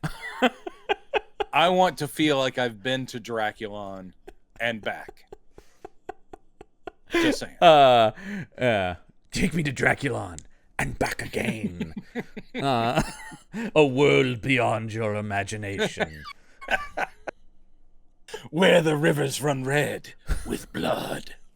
Yeah, look, I always look for an opportunity to bag on him, but just because I said that, I once heard Jim Cameron be upset about the tagline, anything described as beyond your imagination, because he said, nothing is beyond my imagination. I'm like, have you refrained from giving him your money? Oh, fuck yeah, I'm not going to see that shit. Okay. I started this, but yeah, I have very strong opinions about James Cameron, or at least modern James Cameron. When I was a kid, I was all in on Cameron. He was my guy. Yeah, but sometimes a person's ego and personality can actually actively deter you from their art. Well, that's the thing is it's not that I hate the Avatar movies, but I don't really like them that much, and then my dislike of him takes me into actively rooting against them. There you go. Yeah. So still crossed 1 billion. Not quite as of yet on the recording of this, but okay. Yeah, but it will have by the time. But can it get to 2? Because that's what he needs. That's the question. All right. Oh, so he takes her to the organization headquarters, and do they take? Actually, I don't know if they go. He just explains what the organization is, right? Yeah. Because we get this scene where she oh my God, this scene of her where she goes, "This is what I am," and she vamps out, and then her eyes go red and the fangs come out. Then they go away, and she goes, "And this is who I am. They are one and the same." Wow. Have you ever thought that vampires have souls? Wow. This is Anne Rice shit right here. No, it's powerful. Powerful. I was like, whoa, this has made me change everything I've ever thought about vampires. That was yet another scene where I had to pause and let things sink in. So actually, I probably was microwaving something. I was like, oh God, thank God I heard that beep. She talks about she doesn't drink people's blood, and they flash back to it's such a quick flashback to her talking to this woman who just goes, "We have created this blood serum for those," and you're like, okay, that explains that, and she should, and like we talked about, she has it in the pouches on her arm, and you're like, oh, that's kind of cool. Yeah. She's like, don't but you they're worry. also saying this is a lifetime supply. That's their way of going like, Yeah. don't worry. We know that you only Yeah. see like 4 cylinders on her. And then she armband. explains how she chased Vlad across the stars, but landed on Mars and put herself in cryosleep until John Landis found her in some cheap fucking astronaut suits. Good Oh man, God. here's the thing I love. They're walking across the surface of Mars as if they were walking across a parking lot to get to Circle K. And you can see they don't even. There's no atmosphere. There's no bouncing light gravity. The astronaut suits, they don't even attempt to make them seem airtight. You can see where it's the cuff of the pant is separate from the boot, letting air in. I'm going like, you don't even clamp those down. That's a simple thing to make it. No, they just don't care, man. They do not care. Oh my! Oh, it's God, pretty this funny. Movie is shit. And there's just John Landis in his looking like John Landis with his black plastic glasses on his spaceship, and he's going, oh, gee. And once again, John Landis is actually one of the better actors in the movie for his few lines. I mean, he has like 2 lines, but still, I'm going like, I believed him as an astronaut more than I believed a lot of other stuff. Sure. And all it made me go was, we just love Landis. Like, that's the thing. We're just going, hey, Landis. All right. And he's just like, wow, can you believe we found a hot chick? Yeah, pretty wild stuff. And I was going like, is this other guy somebody? No. Yeah, I kind of thought, is he another kind of cult director or named person? He's a director, but like just of like TV. Oh. And he hadn't actually directed anything up to this point. He directs a lot of, I will say, good for this guy, directs a lot of TV and directs a lot of like big network shows. So he's directed a lot of The Blacklist and SWAT. Wow. Yeah. I mean, so, hey, I just look at anyone who's in this movie who continue to have any career in film as pretty good, man. Yeah. He's like, you have succeeded. Yeah. You're a winner at life. I mean, I don't besmirch anyone who directs on those CBS shows. That's solid work, man. Mm-hmm. Yeah. Look, and I put this out there. CBS, if you're looking for somebody, I will happily direct an episode of Queen Latifah as the Equalizer. No, you'll get no complaints from me. I don't understand that show at all. I mean, make a Queen Latifah spy show. That's fine, but why does it have to be the Equalizer? I've whatever. never watched it. And that's even weirder that they're still making the Denzel movies. I don't know. So there's 2 Equalizer timelines.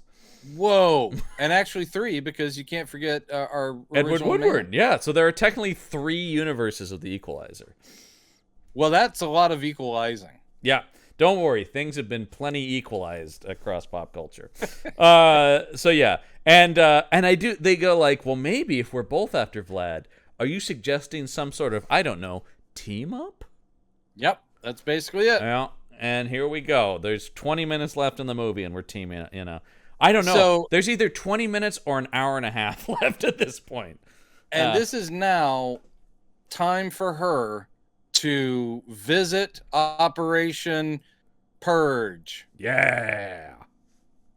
So, well, first we've actually got to go to see Roger Daltrey's Ghost Town hideout. Oh, right. We're going to see each base of operations here because we got to follow sexy female vampire into Roger Daltrey's. And, man, I can't believe he restrained this long. Finally, Wynorski gets some boobs in this picture. Yeah. This is Sala is this character's name. She's the Ursa of yes, she is the Ursa. That's exactly because she's once again kind of his girlfriend, but seems like she's more into him than he's into her. Isn't that always the way? I guess that is, because it's just like I'm too busy focusing on being evil. Mm-hmm. And she is. I mean, no judgment here. When I point this out, she is a Playboy Playmate of the Year. Oh my God. Yeah. But I'm saying I do think that's sort of also just like, and she has no problem taking her top off. That, you know what I mean? No. That's often a thing in these movies where you're going like, yeah, well, if we hire that, they're used to that. Yeah. Mm.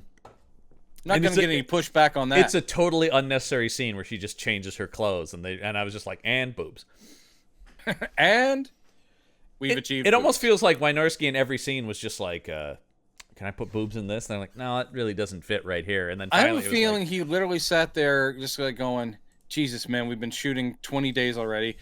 There have been no boobs. I am losing it. Yeah. Well, and Talisa Soto was, I mean, it's noted in her trivia, refused to do anything like that because they wanted her to do a Playboy spread in conjunction with the release of License to Kill that she vehemently turned down. Well, more power to her. I mean, that's always I have no judgment either way. Women who choose to do nudity in film or women who refuse to do it, I respect both. You want to know why? Because you're an ally. Well, I mean, yeah, it's their choice. It is. Mm-hmm. The only time I really roll my eyes at nudity is when you get into the people who are exploited. And we've seen a couple times where it is like, okay, they actually didn't know what or they sign up and then they go, actually, yeah, you are going to have to do it or whatever, Yeah, and you're like, hey, man. Yeah, it's, like I said, if it's all cool with everybody, then more power to them.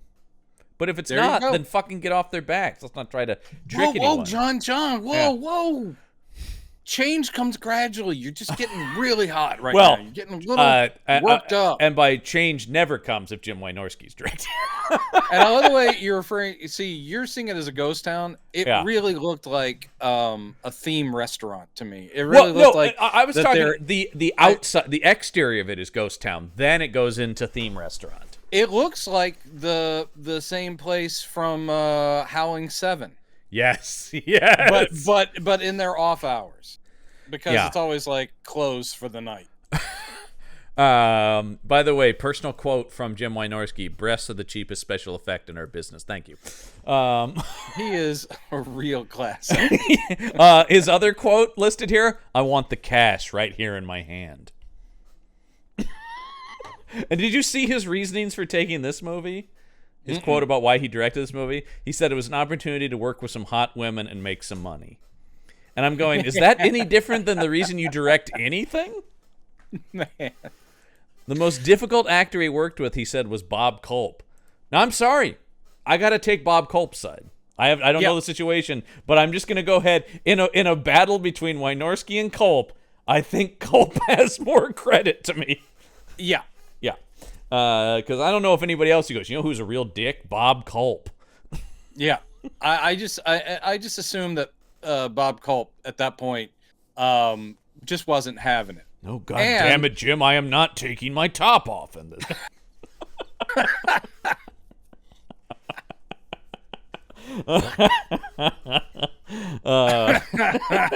I refuse to do nudity. It was in my contract. Oh my God, that's too good. Yeah. All right. So so she changes, and literally the scene is just her changing her top, and then Roger Daltrey enters. There's no reason to start the scene here. And then Roger Daltrey's coming and going. It is as arbitrary and as you'll ever see. I mean, the one later is also like exploitational arbitrary, but it actually serves a mild purpose of distracting the guy. Like it's I mean, sure. I mean, I'm not saying, but I'm saying in comparison. Yeah. He comes in and he's all pissed.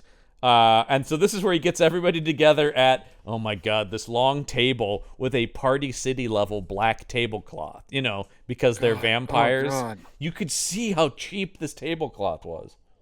And these are the 12, the heads of the 12 vampire families. The 12 vampire apostles. And this is where Vlad lays out his world claiming. Oh my God. You mean when he fully turns to Bond villain? In the sky above us, I have installed a series of satellites. There are a series of satellites that, at a specific day, the Day of Judgment, will they emit something. They emit a substance similar.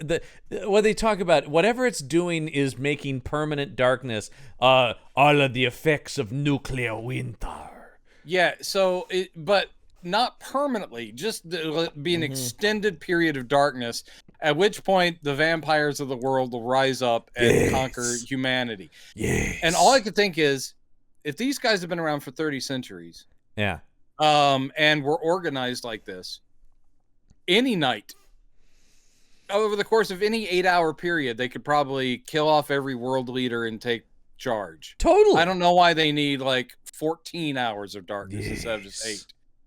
Whatever. Yes. I know, it's just like, we have a little bit more time. Yeah, finally. Yes. A little bit more darkness. Yes. And it is just kind of, I also just love the idea of him going like, there, like in the years planning this, going like, one more satellite in place. When I get 5 more of these, then the trouble begins. Yes. Insane. But yeah, this is the big plan. Yeah. So they're all excited, and I have to say this. Yes. I can't let this go either, is when he's talking about it, he's like going, above your heads are a bunch of satellites I put in place. And he has a graphic. He like snaps his fingers or whatever, or hits a button, and it's a graphic. It's supposed to be like a hologram of a satellite above the table that they're all looking at. Right. But it's clearly something that they have full on painted on the cell. Because as he moves around the table and the camera's following him, the supposedly stationary hologram keeps ticking along because it's, again, just painted on the cell. So it looks so bad. It really does. It really does. I would rather he had held up like a model. If he had held up a plastic model of a satellite and said, they look like this, yeah, I would have been more accepting of it than this terrible effect. True. Yeah, agreed. Yeah, and it's very Bond. I mean, you just want to go, and then the world, like I want that sort of moment from him. And he's basically saying that. And he's basically doing just like that. So now they bring Vampirella into the office as a purge. They explain some shit. And I do love They do. I do love when she sits down at the desk with the boss. He goes, "Oh, you don't have weakness to that? How about this cross?" Ah! Yeah, he's testing her vampirism, and that's where she does go, "Oh, yeah, sorry, no, holy objects, yeah, that doesn't have any effect on us from Draculon." Well, I see. Uh-huh. And the nerd scientist guy comes and going, "I just completed this. It's called a sun gun." Oh, here's the other character I would be up for the part of. This is another nerd, but this is a super science nerd. Super science nerd. He's the... Shudder. I guess he's the quartermaster at Purge. He comes in and he goes, "See, sun gun," and he turns it on at the boss and goes, "See, it doesn't hurt human beings." He's just squeaky voice Dean from The Simpsons now. He is full on. Essentially, he is Q. Yeah, he is their very lame Q. And also, I love that this sun gun, he uses it later in a totally non-dramatic, non-important scene. There is no dramatic comeback of the sun gun. It's just like, oh yeah, there's the sun gun.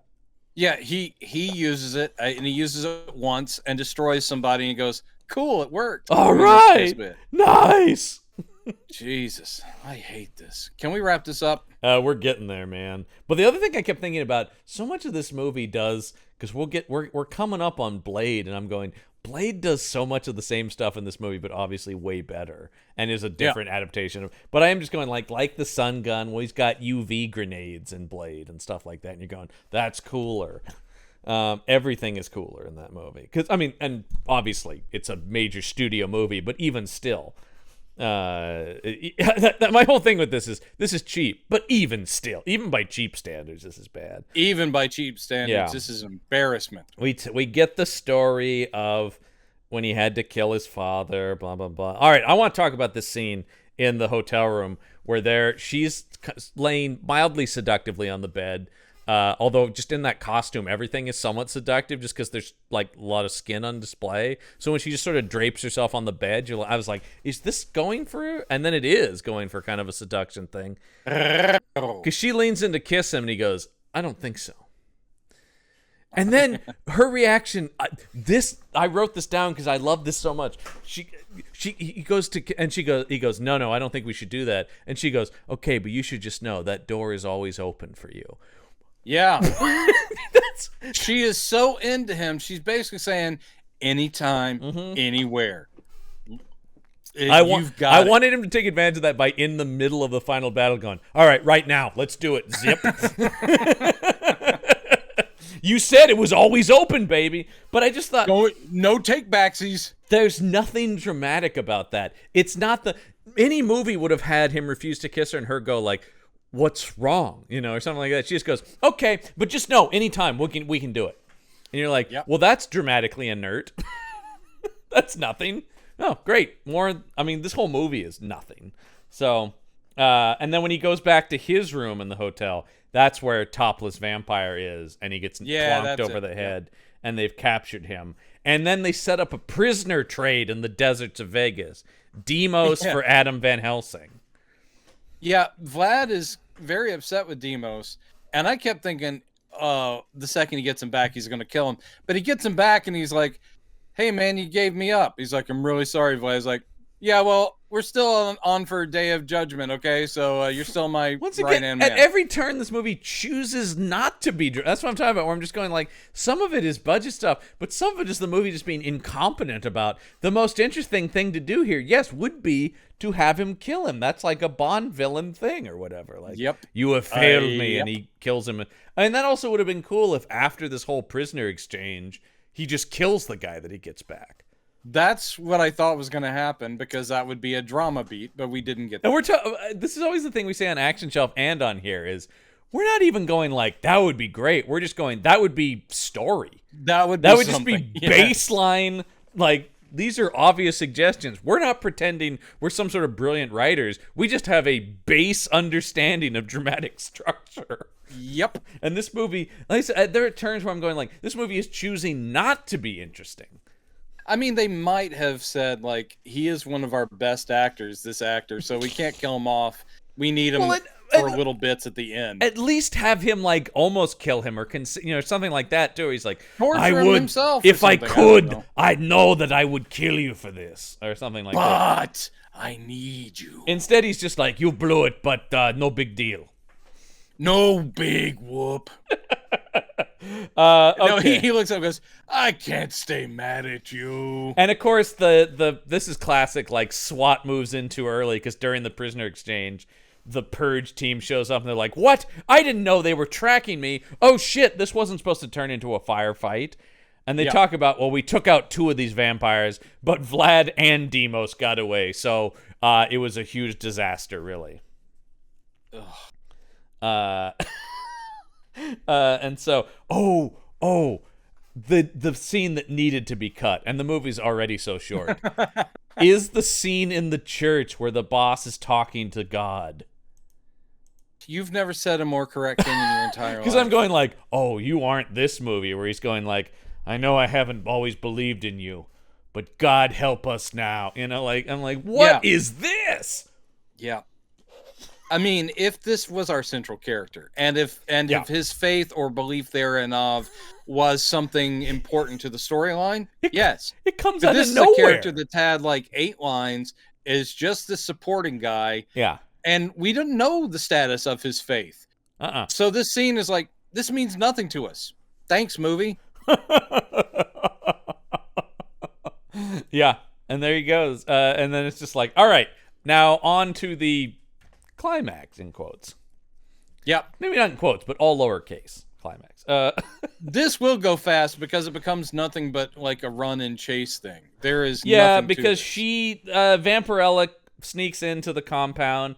She takes out a couple of these guards with her and then but it's all a trap set by Vlad, and he chains her up and goes, after 24 hours, you will need to feed, and we have left an unconscious Adam Van Helsing. I do want to talk about this scene.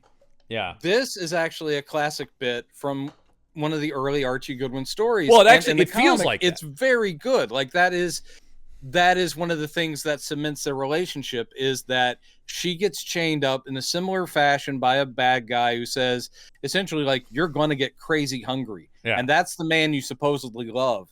And you guys are in here together. You're going to be forced to kill and feed off of him. Yeah. And it in the comic, it's actually dramatic. And then in this movie, it's bullshit. No, I mean it's a good idea for a scene. I totally see that it could come from the comics. Like that makes sense. But But no, what we get is nonsense.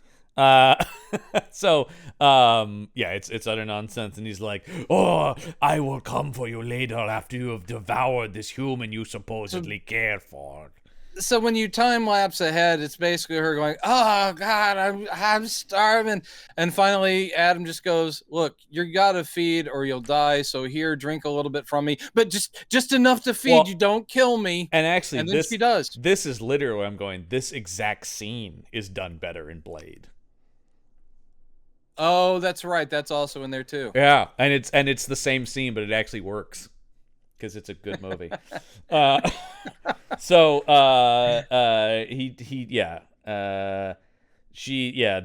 then she feeds, and then they very sloppily make out with each other. It's not just a kiss, it's like a Yeah. Oh, Jesus, that's weird you don't see that in movies because I don't want to really.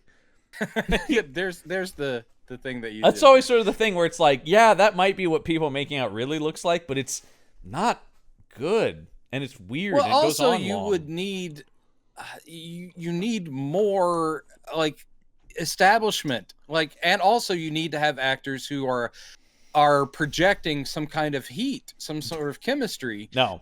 Because if they're going to have a hot and heavy throwdown, they can't just be blandly looking at each other for most of the movie. No. And then when they start, shoving their tongues in each other's mouths, it just comes off as, it's like, well, that's just gross. I'm not feeling that because they gave me nothing. Exactly. Neither one of these actors is very good at conveying much. No, sir. Yeah. So then I do love how much how quickly his plan is foiled, because he's typing. Number one, an ancient vampire typing coordinates into a satellite computer is pretty funny. But also, it's instantly foiled because she just shoots the control computer, and then the satellites just disappear. But what I know, they cut to a bad space shot, and they show the satellites, instead of like their lights going off or like they've been depowered, they disintegrate into like red sparkly dust. You're like, what the fuck is that? Yeah, and it's just like, Jesus Christ, if that's all it took, man, that's pretty poorly designed.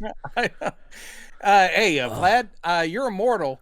Maybe you should have taken a little bit more time. To proof those satellites. Like, damn, the one thing we didn't count on, someone just destroying the computer. Someone shooting the computer. We never counted on bullets. Damn. It's a big problem. Oftentimes, plans are not that we think of everything except for the existence of bullets. Yeah. And that's the thing I do go, this is pretty lame as a vampire movie, because the climax is a lot of people shooting just regular guns, and I'm going, well, that's not exciting in a vampire way. Are they regular guns? Well, they have yes, they do have 9mm silver tipped stain. Yeah. But I'm going, where it's the exact opposite of what I was talking about I loved in From Dusk Till Dawn, where you have cool vampire killing weapons specifically. Yeah, that they've jury-rigged and but it does seem like, once again, if you have an organization of vampire hunters, they should have, the only thing we have is the sun gun, which doesn't do much. And I'm going, God damn. Once again, I say this as somebody who writes a comic book where I'm trying to come up with cool monster killing weapons, and I go like, oh shit, I guess I don't need to work that hard then, do I? No, you don't. I guess all I have to do is go, the bullets are really little stakes, and there you go.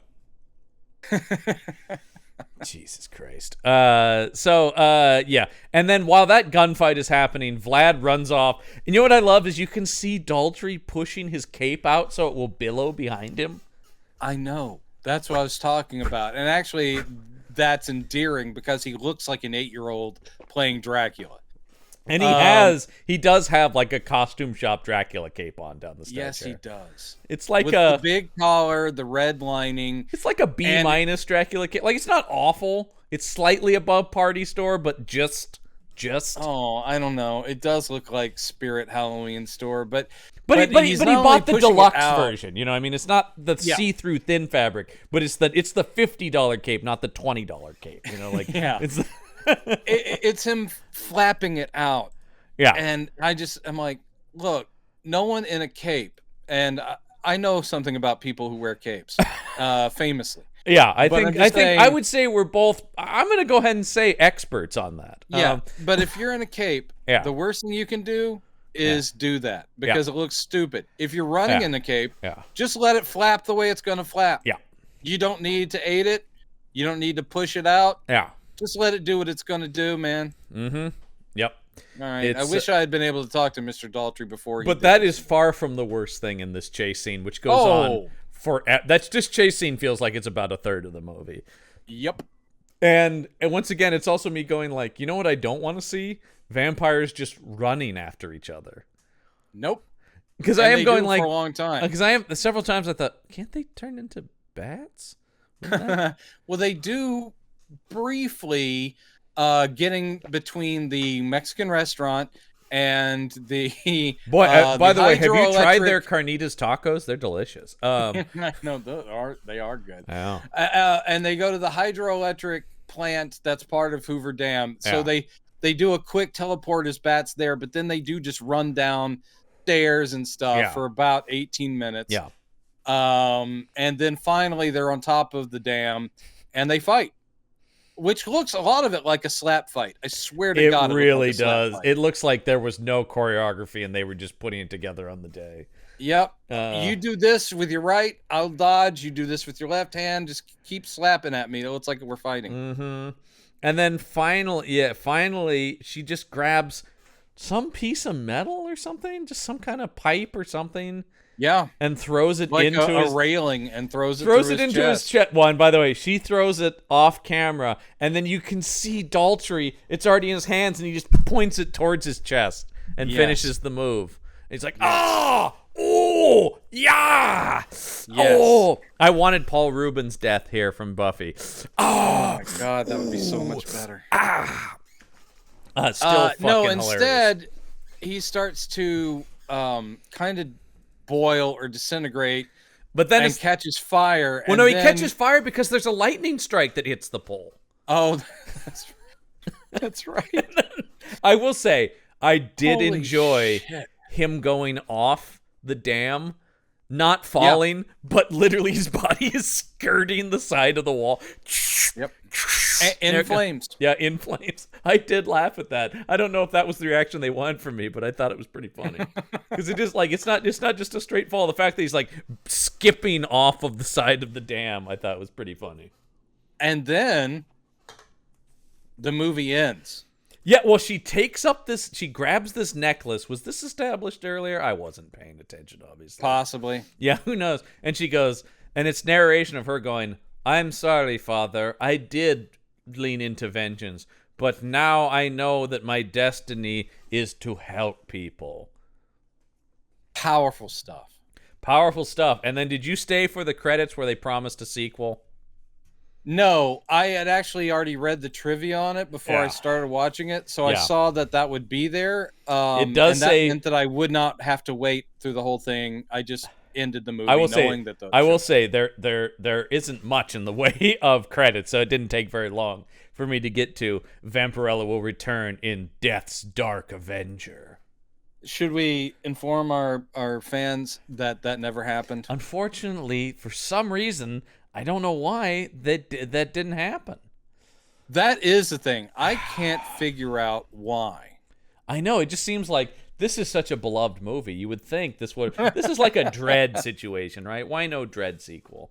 By the way, I legitimately why no Dread sequel? No, yeah, 'Cause- that's not even 'cause- fair to use as a joke because I that would watch a movie Dredd sequel. that movie rules. That might be one of my favorite vampire movies or comic book movies. Period. I agree because it captures. Here's the thing. It does. That's how you do it when you don't have a huge budget. Yeah, but it's The comics are bigger, obviously, huge sci-fi. But they found a way to do a world. contained Dread story that feels 100% like a 2000 AD comic. Yes, and they captured the spirit of it perfectly, The even end of if that it's at movie, a smaller scale. after all the chaos of that movie, my favorite thing is at the end where they go, "What happened here, Dredd?" He just goes, "Drug bust." Yep. Just another fucking day for Judge Dredd, man.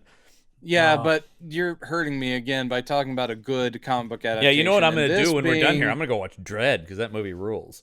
This is just garbage. This is pure garbage. Literally, put this in the dumpster. Actively don't watch Wynorski it agrees and with us. throw copies away. I know, but I just sort of a thing where I'm going like, yeah, but Jim Wynorski, it's all good. And we will. This is not the last we'll talk of Mr. Wynorski on this show. This is not the end. Not the end. No. We'll talk about him again come when we get to 2009 and his, I'm sure, masterpiece, Vampire in Vegas. Man, you know it's just going to be a booby movie. Starring Tony Todd, the Candyman himself. Who can take the sunrise? Do a thing with this. Kill a bunch of people with a hook on his hand. The Candyman. Didn't he have a hook? Isn't that his thing? I don't think so. I swear he had a hook in those movies. It's been a while. It's been a while. It's been a while. What is his killing implement? No, it's a hook. I'm looking at it.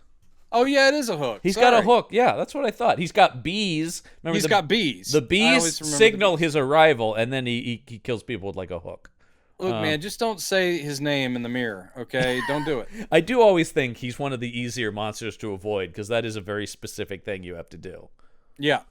Just don't. It's pretty easy not to say But Candyman apparently 3 times over in a minute. time, it is cumulative because just like with Beetlejuice, as we saw in Community, they said Beetlejuice 3 times, but it was spread out over seasons. That is still one of my favorite things in the whole show that they did that. Me too. And also just lets you know, like, oh my god, these writers are my kind of people. Yeah. As if I needed more evidence of that from watching that show. Anyway, whatever you do, for the love of God. By the way, did you watch this on YouTube? Yeah. And did you watch the version I did that has Italian subtitles? No. Oh, I watched a copy that the movie was in English, but the whole time it had Italian subtitles. No, mine was in 240p though, so it was so low res. It's just like, God. Ooh, mine was in I didn't put it on my TV. I watched it on my iPad. That's which made better it if you're at that low of a res. Yeah. Mine was in slightly better res. It was just at normal standard depth, but it was still a VHS transfer from an Italian copy, though. And I just went, all right. So the whole movie, I got to also read it in Italian. Oh, perfect. And you know what? And I know you're fluent. I am. And you know what? It was better. Nice. I came away with things that they only hinted at. Well, here's the thing. Watching this movie this week can only aid next week's movie, which I know will also be a giant piece of shit. Because we're back to full moon, baby. That's right, folks. Oh. It's full moon time again as we watch Vampire Journals. Oh, yay. Oh, yay. Man, but here's the thing. The full moon movies that we've seen are way better than this, and they're still terrible. Yeah. So, thank God, a blissful 82 minutes on that one as well. So, yeah, Ted Nicolau is back as writer-director in a movie that is tangentially related to the subspecies, but not... It's part of the continuity, but not an official subspecies entry. So, Okay. I am curious. Mildly. I am curious yellow. So, yeah, we're back over there. I mean, at least I can kind of go and going, I know what I expect on this. I guess so. Yeah. It sounds like it's going to be painful again. Yeah. I just need to get psyched up. Just got to get psyched up, man. Every week is like getting punched in the face. I will say, sadly, we don't have Radu in this. No Radu? No, I think that's what separates it as a subspecies movie. No Radu. Where Radu? Where Radu? Where Radu go? Oh, I can't wait. All right, so that's Vampire Journals next week on the show. But that's going to do it for this week's episode of Campbell and Jones Meet the Monsters. I'm John Campbell. I'm Brendan Jones. And remember, there are such things as monsters. Don't cry, don't raise your eye. It's only teenage wasteland.